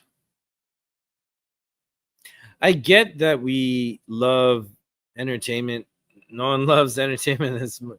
I don't want to say no one loves as much as I do, but I for one love the arts of entertainment. It's what I want to do my career in. I mean, I make a living having my own like independent film studio. Hell yeah, that'd be great. That's what I'm working so hard for. I'm not going to give up. I may achieve it, I may not. But one thing for sure is I've decided I am not going to give up. I'm always going to make my films. Why? Because I love the power of what entertainment does. In this show today, in this podcast, in this evening late night show, I shared with y'all pro wrestling love. I shared with y'all K-pop love. I shared with y'all my love for Snyderverse. I shared with y'all my love for martial arts and wuxia and Korean cinema. Did I say K-pop? K-pop music, dance even. I didn't mention that, but I love dance so much. Because we need these escapes, but we don't need escapes to run away from our problems. We need these little breathers to enjoy a film like BVS, for example. You fill in the blank, but I'm going to use BVS for example. It's deep. It's riveting. We see this beautiful comic book opera of our time. Very dramatic, very beautiful, very relatable. Why? Because it's safe. It's a fiction. It's a fantasy world based on elements of realism and dreams of a fantasy, of a metaphor that we're enjoying of what reminds us of what's right and wrong. So when it's done, when the credits roll, when you leave before the credits, during or after, you return to this life, the real world, hopefully refreshed, hopefully recharged, and hopefully with maybe, just maybe, enough of powerful art to inspire change in you to have a revelation to go about your life different, in a better way, to do something proactive for humanity, for your family, for your neighbor, for your friends, for your community, for the stranger you don't know, to do the right thing. To me, that is what is rich. I look at some of these wishy-washy shock value 15-second TikTok value of attention grabber shocking imagery storytelling with no marital value but random nostalgic grabs here and there. I'm talking about everything that's coming out with the gun verse and maybe Marvel, I don't know, but just what I've seen is more of a like a mixture of nostalgia that's out of date, out of time, that has no real relevance, that might touch on a topic, but doesn't really. It still leaves it loose end and safe for people to interpret and see what they want. If anything, that's as artistic as it gets. But if there's no character growth, if there's no strong statement, if it's just a bunch of random shocking things happening, that's very lazy. And I'm sure it might be fun to go to some places to entertain from time to time. You know, I do have some movies that are very stupid that I enjoy for comedic value. However, comedy, whatever your escapism is in, there should be something that reminds you of what's important when you get back, when you come out of it, when you leave the imaginative world that you're in. And maybe you're just lucky enough. You will see a film like BVS. You will see a film like Shadowless Sword. And you will feel a sense of strong performance and a metaphorical show of something that reminds you of what really, really is important in this life and worth fighting for, worth standing up for, worth braving your courage to go after someone or something you love, you know, to court that lady you're looking up to, or to talk to that guy, you know, you've been fixing your hair up to, or to just be brave enough to show up to something you're trying to be ready for. You know, I'm going to tell you a little secret about life that I've learned so far. We will never be ready for anything we have to do. In the sense that we will never be ready to the maximum 100% perfection of taking on a task that we're ready to do. The only time we're able to feel that is anything we've done routinely. Like when you drive a certain route to home and back to work, or to work and back home. You confidently can do it because you've done it so many times. However, how many times of that has been the exact same? Has there been a near crash experience? Have you been delayed on the way, even though it's been the same? So you're never really, really ready. You could be as prepared as you can, maybe feel as ready as you can, but you never are. You just have to show up and you get ready. You get experience. You get that awareness of doing something by doing it, you know? Then the preparedness and ready feelings get stronger. Because I bring that up because you could see something horrible like what's going on in Palestine. You could see something horrible what's going on in Yemen, Haiti, Congo, Sudan, right? You can see it, but how you respond to it might be foreign to you because you've never stepped in the situation to make a verbal vote saying this is wrong. Or maybe you've never been in a situation to stand up and protest against something that is wrong that's been carried out. Or maybe you've never had that chance to stop and catch someone who's falling down or help someone. You're just too shocked to let it happen because maybe you weren't ready.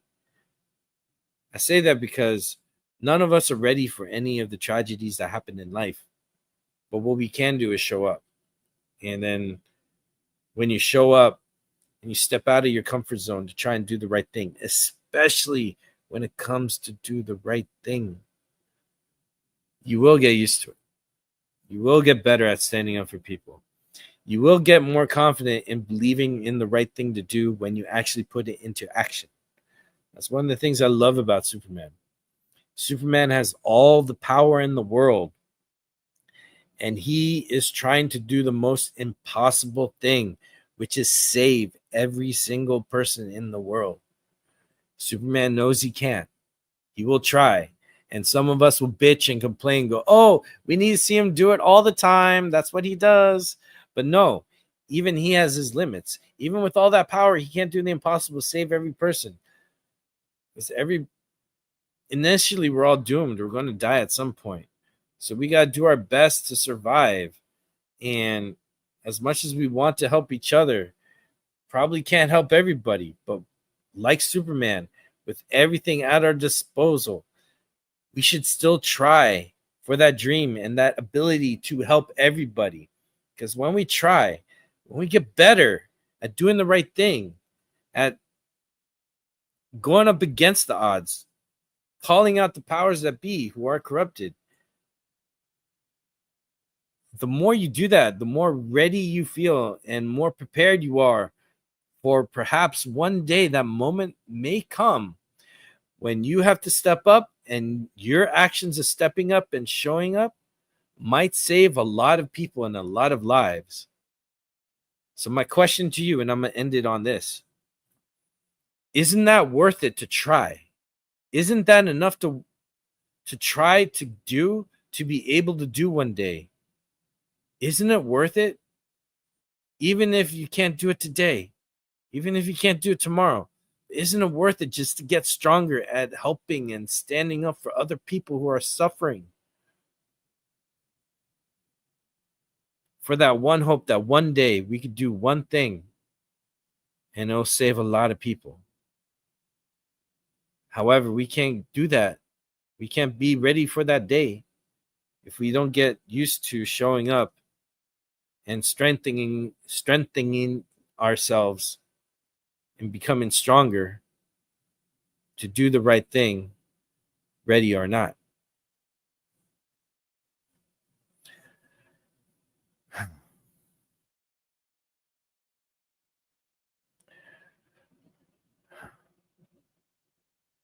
There's a lot riding on everything we do, even when watching a movie. We have to show up. And I'm not going to give up. And I pray and hope you know what's right. And your heart will tell you the right thing to do, okay? Much love, God bless, and I'll see you next time. And as always, free Palestine.